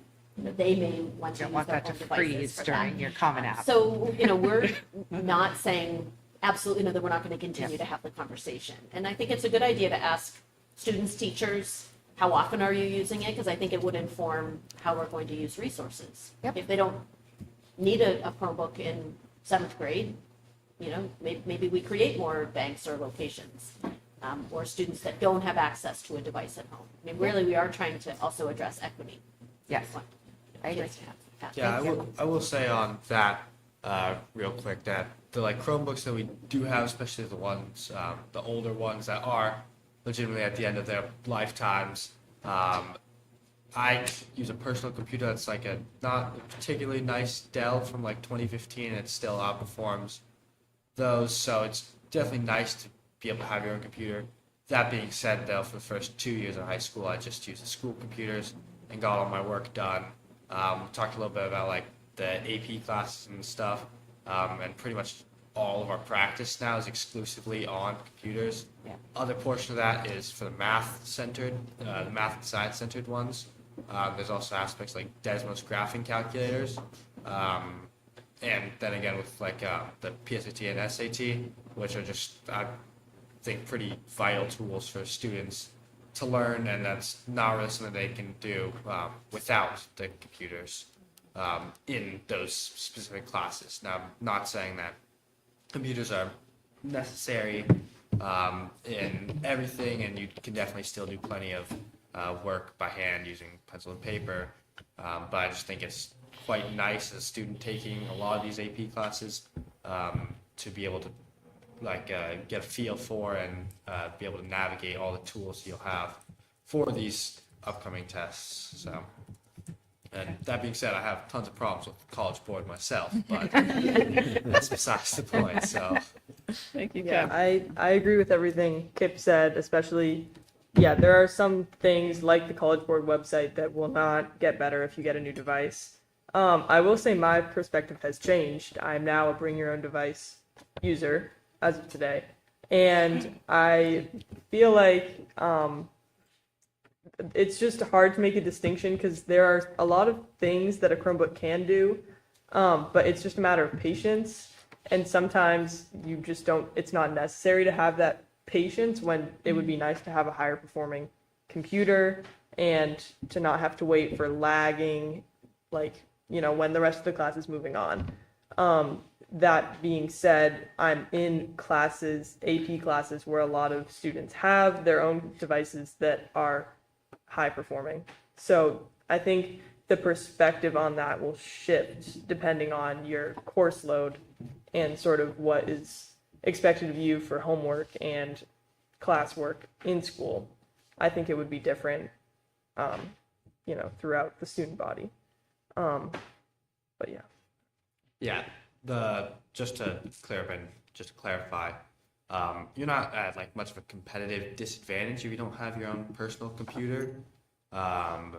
You definitely need to like be able to take your computer home so you can complete all sorts of assignments because pretty much everything's on Google Classroom now. But even with the just school issued devices, you can still perform very well. So Great. Yeah, that's helpful. Super helpful. Yeah. I'm just looking at this, Karen, for your Chromebook document. I'm assuming that there's a damage fee schedule somewhere printed in the handbook. If not, maybe this would be a good place for it to live. A You mean- damage fee schedule, like, Like specific damages? yeah, like you broke this, that's $25. You broke this, it's $50. You broke this, you broke the whole shebang, replacement cost. $250 totally. Just have it right in that, so that students know up front that tossing my backpack 20 feet across the room into a landing zone is probably not a good idea. Because this has just a $50 per incident Yeah. minimum. That's mostly a screen, right, Matt? Yes. Yeah. So. Oh, yeah, I see it now. Yeah. Yeah, I would put that in like big bold on the bottom, damage fee schedule. Highlight. And I, It also, oh, sorry. well, I was just going to say, I guess for me, when I'm thinking about this, like to me, it feels like two separate issues. Like on one hand, we're talking about the expenditure for these computers, which we are replacing or upgrading ones that we were excited to buy because it was COVID, you know, and we were needing to buy a whole bunch of computers because we were all going remote. And I remember those conversations, and frankly, it was before we had all experienced what remote and hybrid learning would look and feel like. And I think we probably were a little starry-eyed and thought like this is gonna be great. And how wonderful it will be exactly and I think, you know, as a board, we felt extending one-to-one down to second grade was going to be valuable to our students. And I think we have learned a lot. And I think we, you know, I think as a board and as humans, it is important that when we know better, we do better. And also it is important that we can provide for our students and ensure that those students in the high school, I would never want a student who is unable to purchase their own device to be at any disadvantage because they don't have one. I would not want the ability to purchase a device to be a limiting factor. That makes me wildly uncomfortable. So I am in support of using the funds to replace what we need to replace today. And also, I am in support of us continuing this conversation, looking to improve the devices that we have for our older students and looking to perhaps decrease the amount that we have for our younger students if we don't need to, so that we can reallocate those funds and resources where they are most needed. Yeah, I would certainly agree with everything you just said. When I look at like the article that I read this morning and I look at a third of high school students in the country are graduating without the math and reading skills required for college. Now that's nationally, it's not us, but it's nationally, but we're part of it. I'm sure there's lots of factors, but there's a lot of learning loss, 2020 and all that. But I also think that learning on screens is not as effective in my opinion.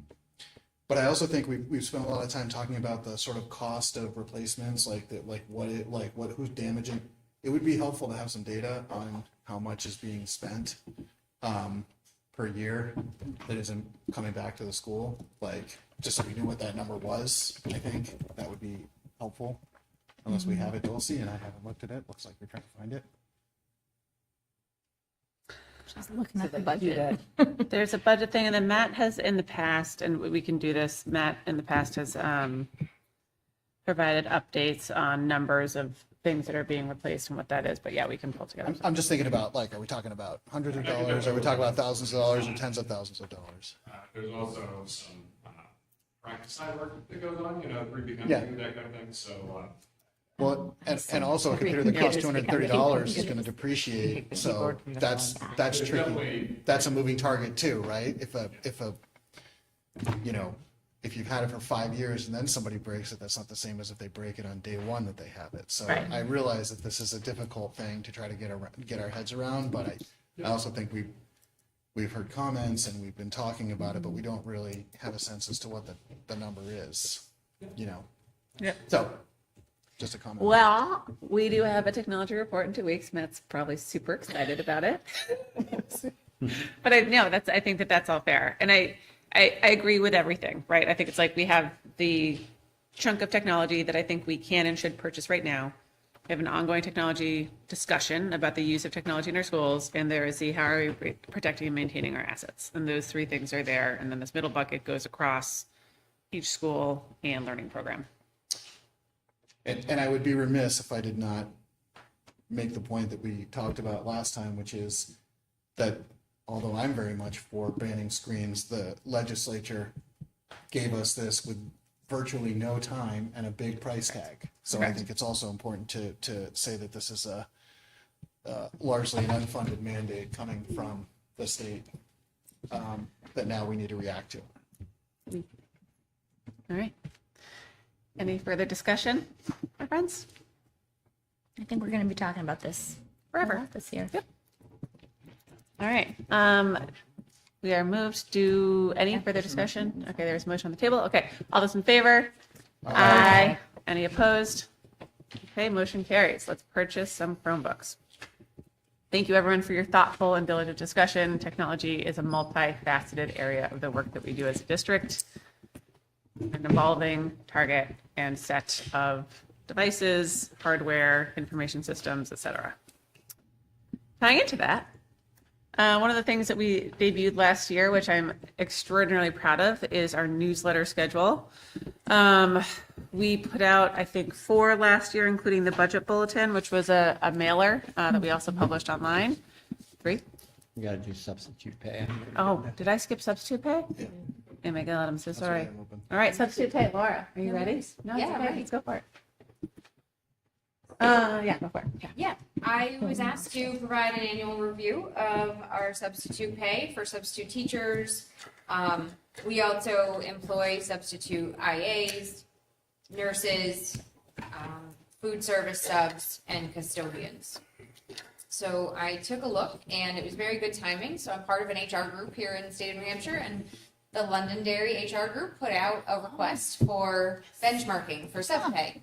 So this data is brand new, fresh this year from multiple districts. I put it in, and I just, to protect their information, I did just put their location within the state of New Hampshire. But Hopkinton is at the top, and based on what we see with our both certified and uncertified teacher pay of $100 a day, we are right in average. We are a little bit below for certified teacher pay, so that is someone that is certified to be a teacher in the state of New Hampshire. With the DOE, the average is $109 to $114 per day, and these are flat daily rates. So typically you do a substitute for a half a day or a full day. And you'd see in our HAA agreement as well that we allow staff to take half days or full days in order to provide that substitute coverage. And then uncertified teacher subs are between $103 to $105 a day. And again, that's that daily rate for them. So it's not by hour. For nurse subs, Hopkinton is at $225 and the average is at $180. So that one is a little bit higher. Long-term substitutes for teachers. In order to be a long-term teacher sub, you have to be certified through the DOE. And so that is why for long-term, which is more than 20 days, we put them on essentially their equivalent degree and step in the HEA agreement. And we prorate that because they are 186 days, multiplied by the amount of days that they work. And so that's what we pay. And we are in line with other districts who also do that. Or if you see there's one here with the Lakes region, they essentially take the bachelor step 1 rate, regardless of what experience that long-term sub has. Any questions on that first box for daily rate subs? I just want to clarify that when you said Hopkinton was at the top, you meant in the top of your table. Yes. Not the top of the list. Correct. Okay. We are in bold at the top of the table. Yeah. Yes, at the top of our costs. And then just to differentiate, when we do IAs, instructional assistants, those are daily. But then when we do custodians and food service, those are hourly rates that we provide. That is essentially that IAs, again, it is either a half or a full day that we typically get someone to cover for them. And for custodians and food service, those days and times vary based on the schedule and who they're covering for. So it's easier to do an hourly rate. And for IAs, again, it's $100 a day, average is 102 to 103. Same in line as that teacher sub. We don't differentiate. For custodians, we use step 1 of our contract, so $19.91 to $20.93 per hour. There's a variation there between day and night. So if they are, because we have a variation within our contract, so we provide day or night if they're regularly scheduled for one of those. Average is $17.61 to $17.73. And then last food service is $16.28 per hour. That is the base for the food service assistant, step 4, and $14.93 to $14.96. So above all, what I could see is that other districts, what you're looking at, those are their collective bargaining agreements. They all do step 1. Great. Any questions on sub-pay analysis for this year? I do believe we are in line with the market for the year. Can I just ask a question about what is the platform we use for, like, we're not still calling subs? Do they sign up online, or what is the mechanism? We use Frontline's time and attendance, or absence management system, sorry, which is also called ASOP. We do allow subs to log in and take assignments that are available. They can also call in and take assignments. It does do some sub calling, but we also have a sub caller at the middle high school because in order to guarantee that we can get people into the buildings. Okay. So we utilize both options. But if we have somebody who's like on the rotation, they may be looking, they can sign up online and take. Okay. Yep. Yeah, but if they're in the rotation, they're usually lined up by the end of the day. Yeah. Okay. We're saying, actually, we'd like you to come back again tomorrow. I just know that for our district, that was a game changer to be able to have people sign up online. Yes. And one of the nice things is in that absence management system, when someone does say that they are sick, they're essentially built to say whether they require a substitute or they don't. Yep. So if they put in that sick time or professional development, whatever it may be, it will flag the system that they need a substitute and will start calling. It's about 3 days before it starts calling. Do we have a permanent subs? We have one. We have Yep, one. George Sable, who was here earlier tonight. He is our permanent sub at the middle high school. So we have one permanent sub for our whole district, just at the middle high school. I was the permanent sub during COVID. Wow. Then we have some long-term subs. Yes. Do what happens at other districts? Do other districts have permanent subs? Yes. Is one normal?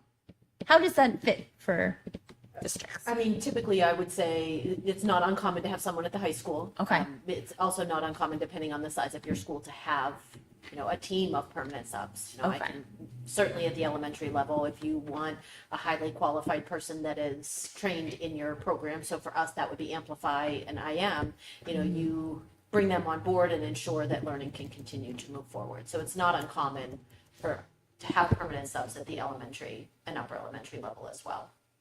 I was gonna say, one seems low, but I mean, it would be great if we had one per building, and then if George is, I can't imagine a day where he's not subbing or doing something. Yeah, I was in school every day. I actually thought he He's was a still every day. teacher. I didn't realize he was a permanent sub. Yes. I thought he was an IA.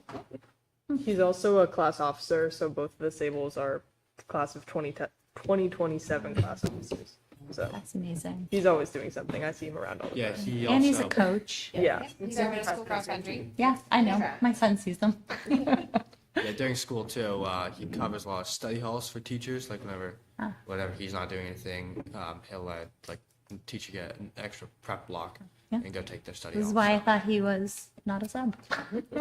And to Kip's point, that would be a good time for teachers to step out into IEP meetings or whatever it may be, whatever, other meetings they might have, and then George can step in and cover their study halls. I'm not sure if that's like contractually a thing with him or if that's just something he does, but I've just noticed that with pretty much all my study halls and whatnot. He just He's there. needed. Yeah, He did. love that. Thank you. So I got a bunch on this one in terms of questions and just thinking about how we manage it moving forward. So we don't always get enough subs, which means at least 5 years ago at the middle high school that teachers would be asked to sub other teachers' classes. So you give up your prep time to go and do that. They're compensated for that. So over the course of a day, that is much more expensive than hiring a sub. So this is clearly a competitive market. And while we may be in line with other schools, I guess, how often do we not get subs? How much are we paying for teachers to sub those classes? And how can we bend this to our advantage where people are coming to us versus choosing somewhere else? My experience with subs is there are schools they want to work in and there are teachers they want to sub for. And if you can keep those people coming back and, choosing Hopkinton instead of John Stark, sorry, Suzanne, then that's a benefit for us. So one of my thoughts in terms of this pay schedule moving forward is if we could consider some type of loyalty incentive to the school district.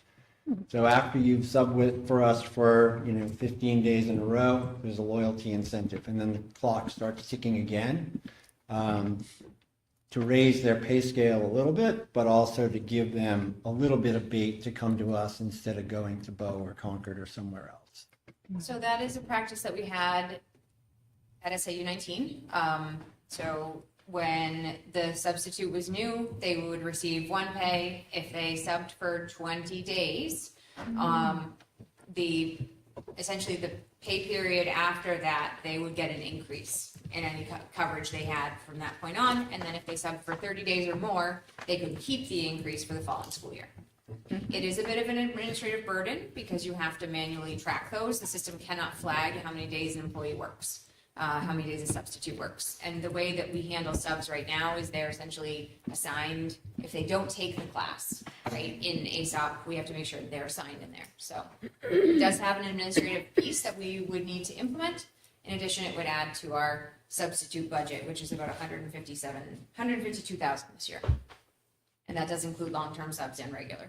But I've experienced it before, it works, it does keep people, and it is a thing we could implement. Is that something, I think I don't every see it district is often. struggling to get subs. But is it as big of an issue? Like, what's the overall, so you folks might know this. What's been your experience? Like, do you ever go to a class and there's a note on the door that says go to the library or go to the cafeteria because there's no sub? Or That's not like unheard of. I've had that for a few classes, but pretty uncommon, especially with Mr. Sable. And then, yeah, the only time where there was a big issue with that was a couple years ago. after Mr. Shorey had to step away. I was in his Algebra 2 Accelerated class, and for a solid 2 weeks we didn't have any sub. But other than that, it's been pretty good with like a few missing subs at points. But I haven't had too much of an issue with that. I'd just be curious about the data, to your point, like, is this a need? Would we need to do the increase? Because if you have a decent sub, you do want to keep them. I think the important data to track is how often are teachers being asked to cover other people's classes? That's the data that leads you to how much of an incentive and is it worth the trade-off? I'd say a few times a pay period, we see certainly teachers being paid to cover other classes. We also see IAs being paid to, actually more frequently, we see IAs being paid to cover classes. For a period or for a half a day, we see that more than we see teachers losing their prep time to do it. Yeah. And I would just add, at Maple and Harold, it's pretty impossible for that to happen. I mean, certainly, we've had teachers that if one of our UA teachers was out, they would cover and be paid for missing their planning period, but you would never see a sign on a room. Yeah, that's right. Yeah. Sorry, I right. We would third graders figure it out. No, right. This is really a high school. Yeah. Where they would have the independence. Sorry. I can't think of any instance where there was like another teacher covering for the normal teacher for like one day.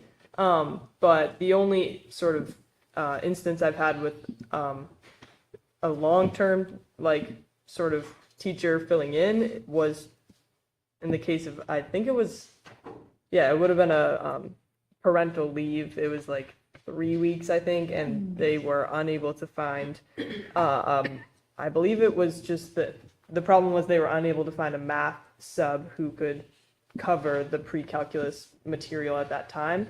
So when Mr. Roskamp was out, they had Mr. Cleary fill in. But now Mr. Cleary's out on paternity leave and Mr. Kurtz is filling in, and I haven't heard any problems with that. So Yeah, Mr. Kurtz used to teach at the college level too, and has taught all the classes, including my BC Calc class, so he'll be just fine. So Thank I've you. had Mr. Kurtz. So do we? If I may, just in terms of the pay analysis, that's part of this. If you want me to do further analysis of how many substitutes, how short we are, what the percentage is that we have filled, that will take some time, but I could look into that if you would like. I think if we are going to explore an incentive piece, I'd be curious to know, are we asking teachers and right, the cost at $60 a pay period, would it be more effective to just offer a bonus or of some sort or Is this something that should go to like finance? Yeah, it's something we could talk about in finance committee. Yeah, and I think Laura talked about this, but we set the sub rate pay for this year for this budget. I think something that I think about is like we want to move through the fall, see where we net out. I think this is something that would be great for finance to think about, particularly as we work through the budget for 26, 27. And if there was going to be funds available, and I don't know, but for a mid-year adjustment, that would probably be a reasonable time. So, all right. Okay. Thanks, everybody. It's a ton of work, Laura. I appreciate it. Thank you. Glad to see we're staying comped. Yep. Okay. Okay. Now. And now, no. Now we have financials. Oh, yeah. Right? I'm skipping all over the place. Do you want to do your newsletter first? No. Go for it. Right, for you, we have 2 months of financials in your board folder, June and July. Start with June. Again, I apologize that I didn't have this ready for you at the 19th meeting. I needed really that vote that you made regarding the general fund in order to finalize this statement. So this memo essentially offers analysis of the end of the year. Now the June one, just to remind everybody, takes longer because we go from what is called the cash basis to a modified accrual basis. So we have to pick up all of our accounts payable, all of our accounts receivable, and tie out our entries for the end of the year before I can provide these financials. So with that, we do have an unassigned fund balance at year end of $519,032.73. As we move forward, that 73 cents will be dropped off for the most part and mainly becomes $519,032 or 033 for our unassigned fund balance. This is the amount that we return during the tax rate setting in November. And at the March 2025 annual meeting, the school board agreed to return $500,000. We have hit that target plus a little bit more. The 5% contingency fund, you voted on it on August 5th, has been funded at $1,077 and, or sorry, $1,070. Thank you. Million. I'm tired. It's been a long day, guys. $1,077,325. To get that number, it is essentially 5% of the net assessment, which is if we take a look at the tax rate, it is what comes from local taxes plus swept times 5%. That's where that number comes from. I'm going to round these numbers. Total income was $25,120,000. Total expense was $24,736,000. Net income of the year of $384,000. Any questions on the general fund for ending June 30th? Or move on to food service? Okay. This is great. So we're returning over $500,000 back to the taxpayers. Yes. Great. Food service related. So the balance sheet in the packet, that item, which essentially is your financial, the second page of the packet, shows that the food service revenue is $33,000 less than last year. Our local sales were down, but federal revenues ended up coming in higher, which means we had more free and reduced and more paid meals at the same time that the state and the federal government matches. The program ended, unfortunately, with a gross loss of $126,000. But that was prior to when we adjusted the meal price, Correct. right? So Yeah. this is part of what we were working to Absolutely. mitigate. Yep. And so I thank you for doing that. The district, we were able to cover that loss with the money that's budgeted just in case it needs to occur. And we did up the prices 25 cents to try to work on this. Food service is also one of my priorities for this year. I know I don't do goals, but food service is one of my goals. And we are going to work on revenue generation. Great. Get ready for lots of pizza and chicken nuggets. Hamburgers. What, can you just repeat what the number was for the loss in food service? The gross loss is $126,673. Can I ask you another question? So I think there's a statement here that could be confusing. So the 5% contingency fund has been funded at $1,077,325. Did we transfer in a full $1,077,000, or did we top it up to the 5% level at $1,077,000? So the contingency fund liquidates on June 30th of every year. Correct. So you funded it at $1,077,325. Right. We liquidated $866,000. Right. And we added back in $1,077,000. Right, but it was only really a delta of, it was like a $200,000 increase. We weren't adding $1 million of fresh capital, even though it's liquidated. Yeah. The liquidation was 869, then we added 869 plus 208. I have to look at it at the gross way all the time, but yes, I think what you're trying to say is we had the $866,000, right? Mm-hmm. We agreed to provide $400,000 for the tax relief, right? For the return at the during tax rate setting, and then we added back in $600,000. Right. Yes. Thank you. Maximize the Yes. Yep. Thank you. Does that help? Yep. Yeah, just so it doesn't seem that we added $1 million in there, because we did not. For non-BAs, The Trying to be liquidation, good. the liquidation is, this is an accounting practice, Right. right? I mean, this is like, here's a fund, it's got to, it goes to zero in accounting world, and then it comes back up. For non-BAs, it went down to a certain number. We had unassigned fund balance that we were able to bring up to that 5% net assessment. And that 5% Is cap 1,077,325. That's 1 million, yeah. Right. Thank And you. again, you know, just again, to reinforce the use of unassigned fund balance, this is kind of the drum we've been beating for a few years, that if we continue to take that money from unassigned fund balance at the end of the year, put it into contingency, then we don't have to, we have a known quantity of funds to use for revenue come budget season, versus an unknown, hoping that there's going to be fund balance to use for revenue. And that creates all different dynamics for superintendent and the business administrator to manage the budget. Is that fair? Yeah. Because we have it in contingency, so we know that we're going to use that money to offset the tax rates. We'll never have to freeze the budget because we've already essentially set that money aside. Exactly. And I just want to remind folks, the monthly financials come here to be presented, but there are subsequent reports, of course, and they'll be available on our website.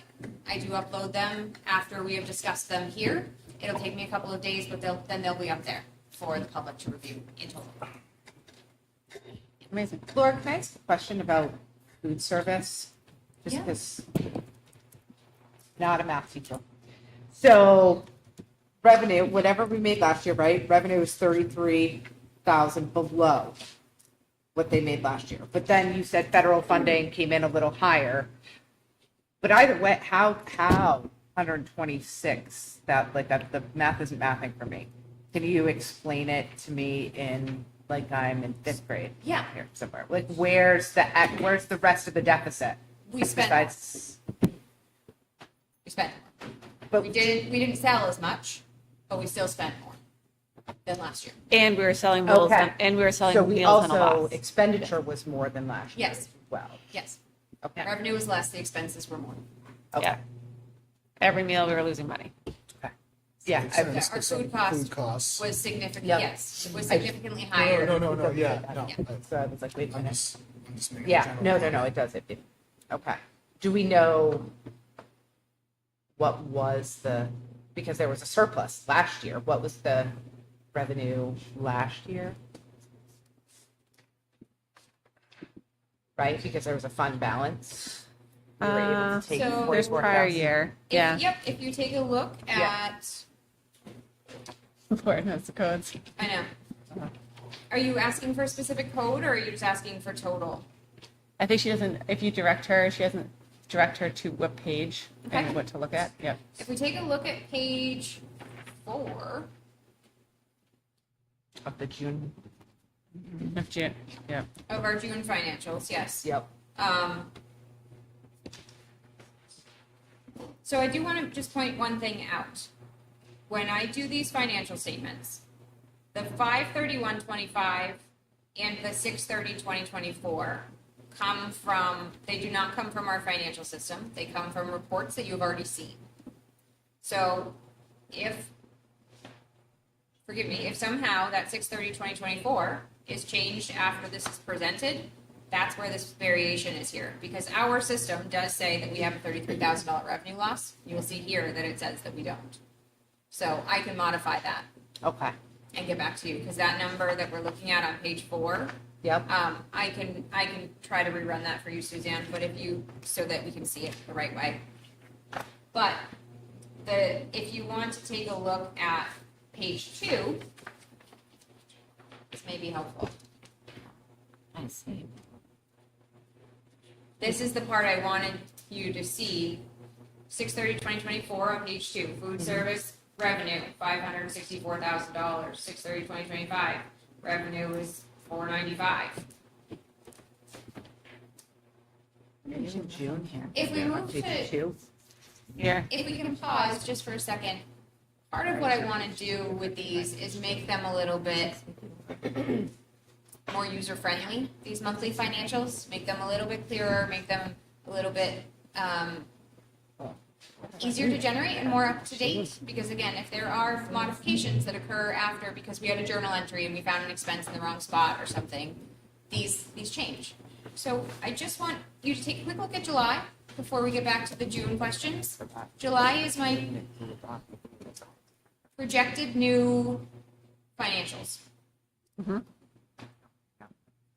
So, you know, if they're good, what I would love to do is redo June in this new method. Now that we see, to Suzanne's point, thank you, Suzanne, that the revenue does not show that $33,000 loss the right way. Yes, so I think there's a couple things. For one, can I add on to that? Please. So we have a new business administrator, right? Who I think there will be a couple things that I think we're looking to have a couple change of practices, formatting changes. I think the goal is to make it be less administratively burdensome for Laura and her team. I think it's also the goal is to help make this be more clear, I think, for everyone who's reading financial statements who doesn't necessarily live in BA land, as Rob always says. And because I think there is some manual report production that does on the back of automated journal entries and reconciliation and vouchers and check runs and everything else, it's really thinking about how do we bring those two things together. The way that Susanna's context, the way we have talked about food service has changed significantly over the last 3 years. We used to just not fund it, and we would just fund it from unassigned fund balance every year. And so starting 3 years ago, we really started trying to account for it as a line item and trying to figure out where we were in terms of a positive or negative. No, So but this I'm is new, something but that I we're also figuring out. appreciate, Yeah. Laura, like whatever system works best for you.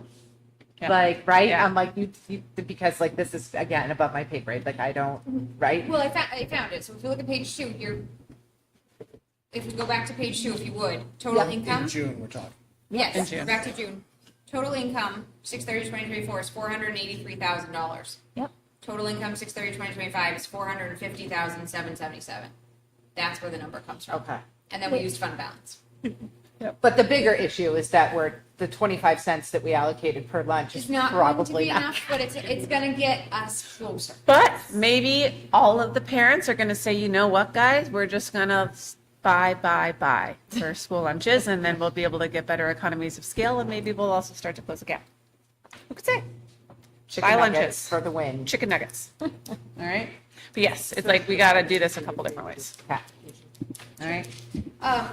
As we saw, federal revenue is up a little bit, and this year so that is coming, as I said, from free, reduced, and a very small portion that we get for paid meals as well. So we do ask families every year to do their free and reduced meal applications. This year we have them available online on a PDF that is a fillable document. Thank you, Matt Stone. And we have paper copies available at all of the schools. So we do ask families, please, please, please fill this out. It matters a lot for us, and it is confidential. And I think I saw something in some paperwork that if they can call and you guys walk them through the process. Yes.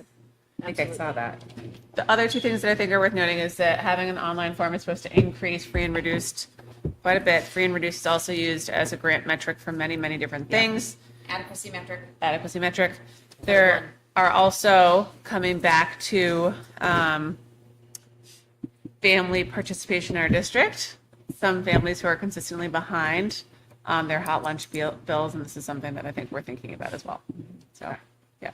And I would just add, I mean, that is something, when you talk about tracking down the cost for the technology, this is another expense. We spend time reaching out to those families. So if it's an issue that you're having trouble funding your school lunch account for your students, we want to make sure that students are fed. However, if you are eligible for a free or reduced lunch, it would be wonderful for the district to only have to pay the amount that your student is charged. Typically what is happening is that if parents have all sorts of reasons, we're not trying to pry or to have them share information, but we charge the full cost of that meal. Whereas if they're eligible for a reduced lunch, we would only charge that we would then pick up only the reduced cost. So it's, as you said, there are lots of ways that they use that data. It goes to Title I. It helps us to identify students that may be eligible under the McKinney-Vento law. So there's just a lot of good reasons to fill that out. And if you're not sure, the Department of Education, the USDA has the federal poverty guidelines, and then what your annual income and family size. So if you want to take a look at that, or if anyone wants that information, we can put that on the website as well. Yes, we are happy. Thank you. Is that kept confidential? Absolutely. Very few Anonymous? people, Yep. know that information. Okay. Yes, if you have food insecurity, we want to help you. Okay. Okay. So briefly with the July financials, it is the first month, so we're still hiring new staff. We're still putting in our purchase orders for the year. So this is a brief modified packet. I would love for you to look over these documents and these reports and let me know what you think. Feedback to finance. And we will talk about it in finance. This is great. Please provide your feedback to Rob or Jonathan and we will review. Do not panic. There's no food service revenue because we're not selling in July. So that is to be expected. And we only have 2 days in August. So we'll see the August days when we'll see how the start of school is on the 23rd when we look at September. Lovely. I can already tell you that I really like this. You do? Yeah. And then do you want Because to I talk can read it through- better. Yeah. You want to do the last bit? Schedule? Yes. So to help me and to, I think, help Much easier. all of us, I have put together a draft financial schedule for presentations for the 25-26 school year.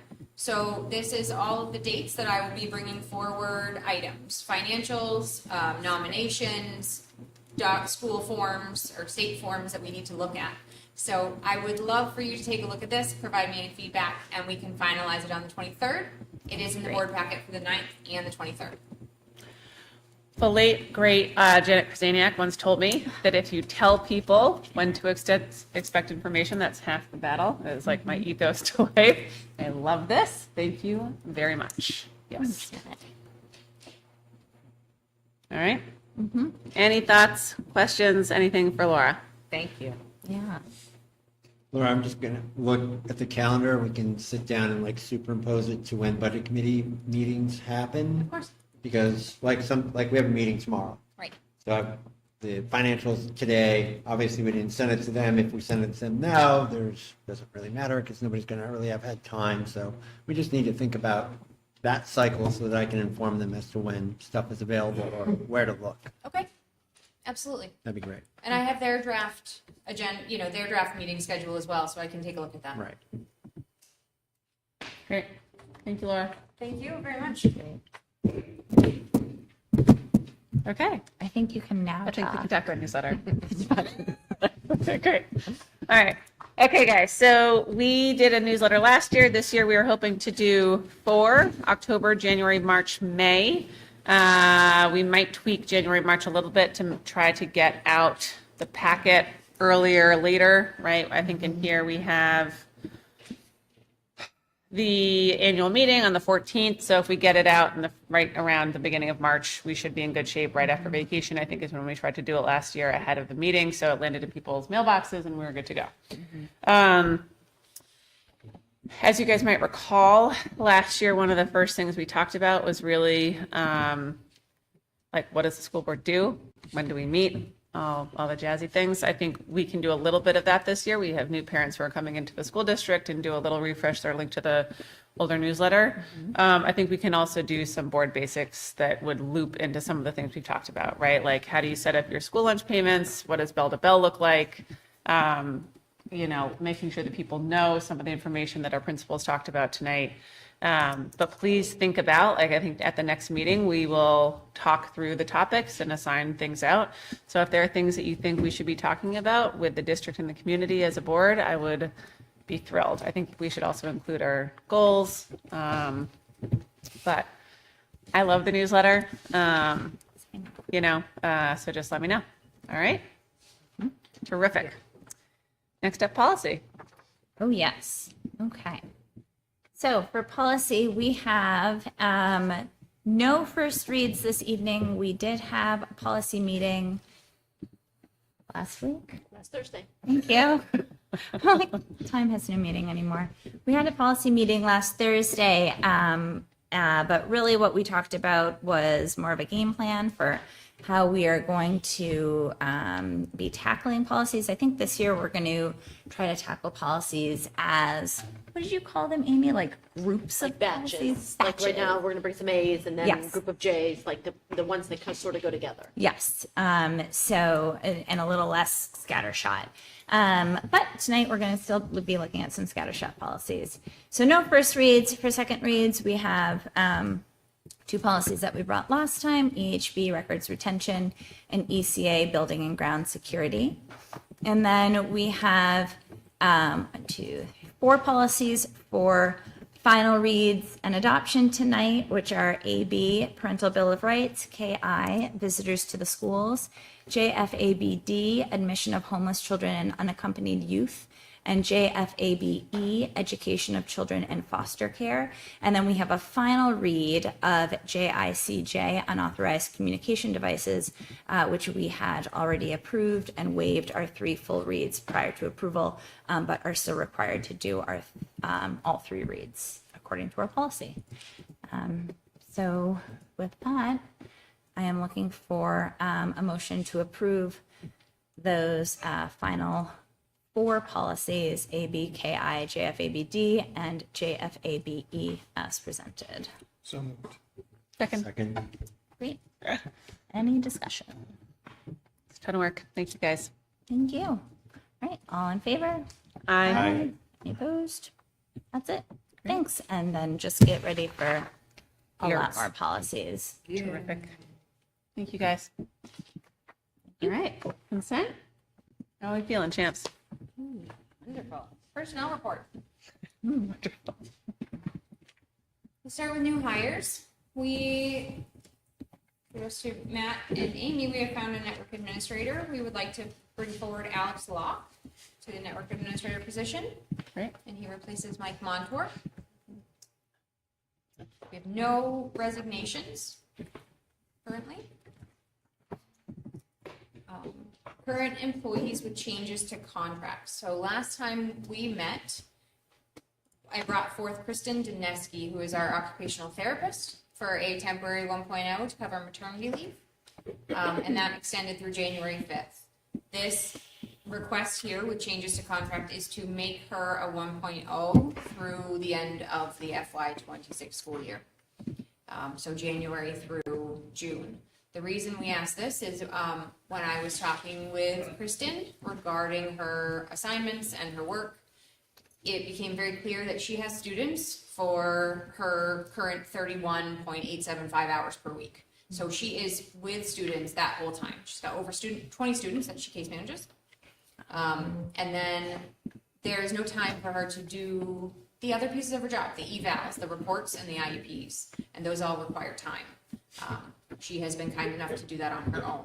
But I would like to request that we make her a 1.0 and compensate her for that time. And then current employees with additional contracts. Mary Jones was our AM bus monitor last year. She is coming back. So she's being nominated to ride on the AM special education bus. Michelle Klarner, Chris Kelly mentioned it earlier. She is working in the middle high school to cover a long-term absence in 8th grade math. At the same time, she's still doing her math interventionist work at Maple Street 2 days a week. And so we are asking for a 0.3 for the 33 days that she is doing this work to cover both jobs. And then last is Kenda Beckwith. She is our preschool teacher, our lead preschool teacher, and now that Marissa McGann is a K-3 case manager, Kenda is taking on the case management for all students in preschool. So this is a 0.1 to help her cover the preschool case management of all students. That's only a 0.1. Yeah, I mean, we're looking at redistributing some of our expectations. You may find that we need to add something additionally to that. I have been in communication with Kenda to see if that is enough. We are actively looking for a preschool teacher. So if you think about it from a special ed perspective, Kenda is a dually licensed person, preschool and early childhood special ed. We are now looking, because we haven't had any qualified candidates for early childhood special ed, just hiring an early childhood person. And that person cannot do any case management. So Kenda always did the bulk of that, and you're going to see in the Schedule B an additional stipend for her to do that work on a more formal basis. But it may need to be more. Right now, we understand she would case manage about, and hopefully Mandy is watching and will tell me, case manage a little less than 20 kids. I'm just saying, I was just thinking, like, based on all we're hearing about the trends, 0.1 seems optimistic. I agree. So we're, once we have a preschool teacher, we just know that this is the work right now. Depending on the candidate that comes forward, if they have a lot of experience, maybe they can help her take some of the instruction pieces off of Kenda's plate. Right now, she does about half and half, but now she would be more like 90% special ed, 10% teacher. Thank you. If anyone knows any qualified preschool teachers, please send them to the Hopkinton School District. Yeah, and it is tricky. We have had some folks apply because they work in a local or a certified preschool. They really have to be licensed through the DOE, and that's tricky because we've had some really great candidates from established preschools that have maybe licensure or an associate's degree from NHTI. We have a great program through NHTI that produces a lot of early childhood, but they have to be licensed or licensable through the DOE, which is tricky. Yep. Okay. Thanks. Thank you. So that is our new hire sheet. And then Amy did mention a change in Schedule B. So as you'll see on the first page of the Schedule B, there is a nomination request for a preschool coordinator department head, this department chair. I will allow Amy to speak a bit more formally about it, but I do know that Kenda's job as the preschool coordinator requires a lot more than the normal teaching position in terms of the lottery and the students. And so Amy, I'll let you take it up from here. The preschool coordinator job, a long time ago, and I'm going to say a name that's from the archives, Barbara Holtzworth. Does anyone know her? When I first came on board, she ran everything, right? Lauren, she was the preschool teacher. She was also like a unicorn, and I also taught her son, Andrew. Hello, Andrew. I'm sure he's doing well. Anyway, when that program first started, the coordination requires a lot of outreach to service providers in the community. Kenda does all of that in her role. So it's the coordinator's job. Once a student turns 3, they become our financial responsibility. And so she reaches out and coordinates those students to come to our program, if they're eligible and their parents want them to participate. So that is really separate from all of her other duties. And for a long time, she was really doing it just as the day-to-day. But she's really made a case. I can't believe we were still talking about it 3 years later. I felt like I had gone into a time machine. I was like, oh, we're still talking about Kenda Beckwith getting a preschool coordinator stipend for this. So we looked at what are the other roles that would be similar to this. This is very similar to the high school special ed coordinator position that is already a category 1. I took the role description for that and asked Kenda, we had a meeting. She put very carefully all of the responsibilities that she does. So I have developed a job description that goes along with that stipend. So we're looking to really delineate Kenda's work that is outside of her instruction and case management. Makes sense. Did I answer? Okay. Yeah. Because it's really a new Schedule B position. Yep. I think there is a lot of coverage to provide across our lower schools, and especially when we thought about the special education conversation last year and how we're trying to provide and meet all of the needs of our student community. And thank you for thinking creatively and strategically about how we can do that, and also think about how we are recognizing the staff, who I think a lot of whom are working very hard. Yep. Okay. In terms of donations, we do not have any this evening to put forward.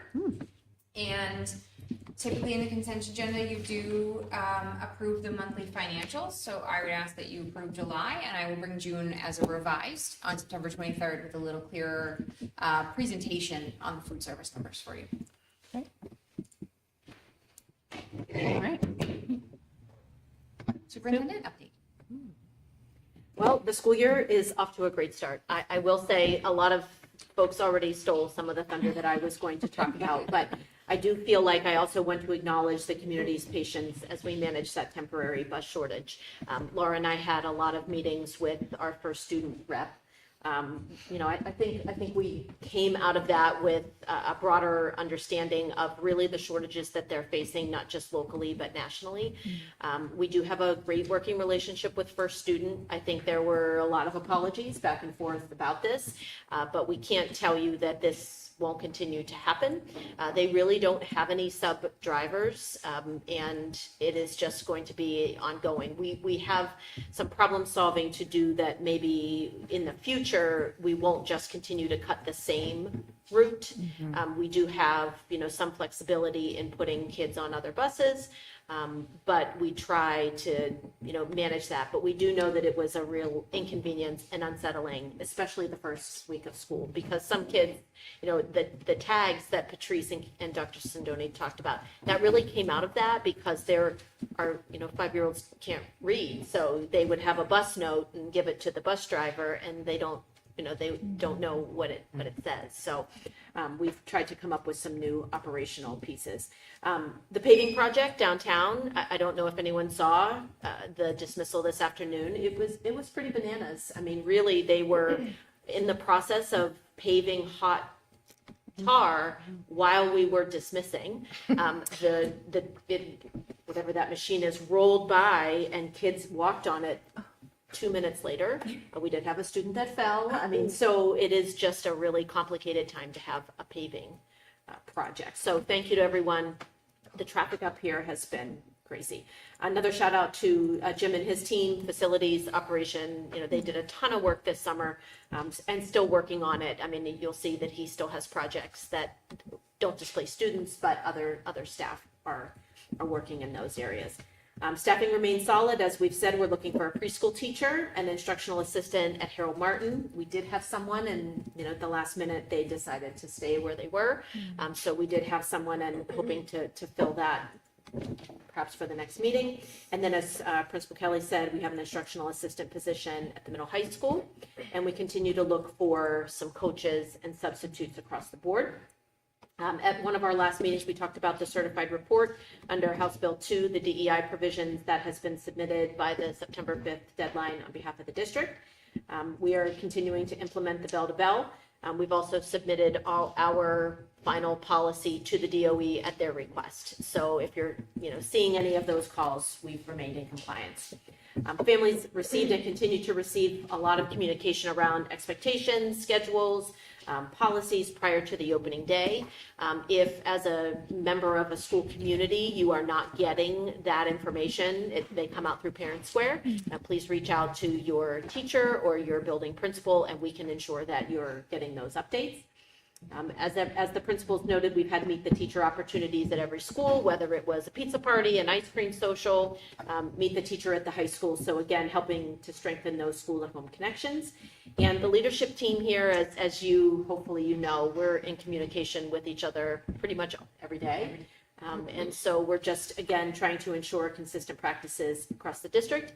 And Dulcie's already mentioned that I plan to present a draft of my goals for the next at the next meeting.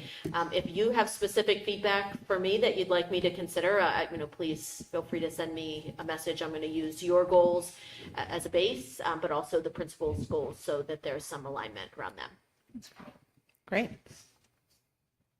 Any questions? No, Amy? Terrific. Thank you. Thank you, Amy. Thanks, guys. Thank you. A great start to the year. Do I have a motion to approve the consent agenda as presented? Oh, I have one more thing. Yes, I'm ma'am. sorry. No. This is new for me that we do overnight trips. Oh, yeah. I almost Yes. missed it. Okay, so there is one in your packet. It is for the Nordic High School athletes. Correct. And they are planning to go to Craftsbury Outdoor Center in Vermont and do some pretty intense training. So that is in your packet for consideration and approval. Great. Wild.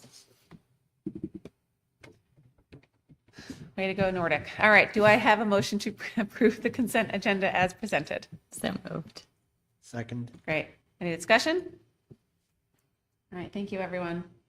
All those in favor? Aye. Any opposed? No. Great. All right, we are rounding the corner here. Committee, anything new else from policy? You guys are? No. Great. CNA has not met. Nope, working our way through it. October, thank you. Any news on CIP? You wanna? No. No? No? No? Okay, I'll let you, I don't think I took any notes on that meeting. Yeah, I don't. It's like, are we done? We could just say a lot. We redefined and moved some items. Right. I think I can find my notes. Things like my brain is. And that's essentially because the town CIP committee advised that they, for lack of a better term, do not agree with those being in our CIP, right? So those items that, like the kitchen equipment, I'm that, not sure if that's, we removed them because they didn't right. come We up to also the have threshold. the kitchen equipment doesn't meet the threshold anymore. Like it's not enough. That's it's not valuable $10,000, enough right? To be in CIP. Yeah. Sorry, I'm And distracted. the auditorium was a similar one. They're basically moving some projects out, and then we didn't meet on it, but perhaps moving some projects up, like some changes, not resanding the high school gymnasium this year, but perhaps spending those allocated funds for other things in the gym. We have lots and lots of banners, which soon we're going to be wrapping athletes as they're in that gym. So some consolidation of that, some What? painting. No, absolutely not. No way, man. Just saying what was said, that's all. Unclear. Like all banners. We can't change What if we anything. just took them and like put them all in the year? What if that's how we insulated the whole year? No. Okay, that's great. Thank you, CIP. I will leave my emotional, historic. Because it looks the same as it did when we were in. No, it's because we've added a ton because we are a town of champions and we should be proud of it.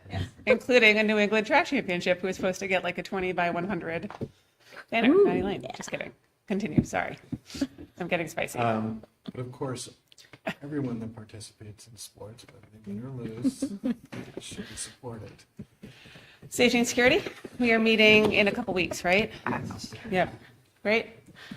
EMC, I think, is meeting, if I look, on the 25th. Thank you. Lucy, and finance, you have budget tomorrow, is that correct? I have budget meeting tomorrow, yes. Great. I'm sorry, and that's an ongoing CIP discussion too, is the meshing between Right. EMC and CIP. Yes. That's an ongoing conversation. Yes, and I also have some Excel work to do on the CIP doc, so I will work on delivering that for you guys. Yeah, great. Okay. All right. You got to my notes. You got done as soon as I got my notes. Anything else for committees otherwise? And we All do right. have a finance meeting, right? We have a finance meeting upcoming, right? Coming on the When is that? 22nd. On the 22nd? After the next meeting, though. Before the next. Before Before meeting. the next meeting, the day meeting on the before our next 23rd. meeting. Correct. We're Thank gonna- you. We're going to try to make that our practice Practice. before those financials come out. Terrific. Thank you for the reminder, Laura. Thank you. All right. Sure, I'll be there. You were surprised last time. We Not that are hard to surprise me. we are at the second public comment portion of the evening. If you'd like to come up, please state your name, address, and please keep your comments to 3 minutes. 22nd, is it? 3:30. Yeah. Oh, yeah, it's on there. Lauren Clement, 86 Maple Street. Just comment about the discussion about enrollment. There was discussion about students who left district maybe to go to private school and whatnot, or whether EFAs impacted things. But there was zero discussion about any students that may have been tuitioned in or attempted to tuition in. And I know that discussions happened in the past, and it'd be interesting to add that to the enrollment discussion because it's a factor. So that's my comment. Thanks, Lauren. We're good? Okay. Thanks, guys. Okay. Any other business? All right. We do not have a need for a non-public this evening, so we are going to go ahead and may I have a motion to adjourn our meeting this evening. So moved.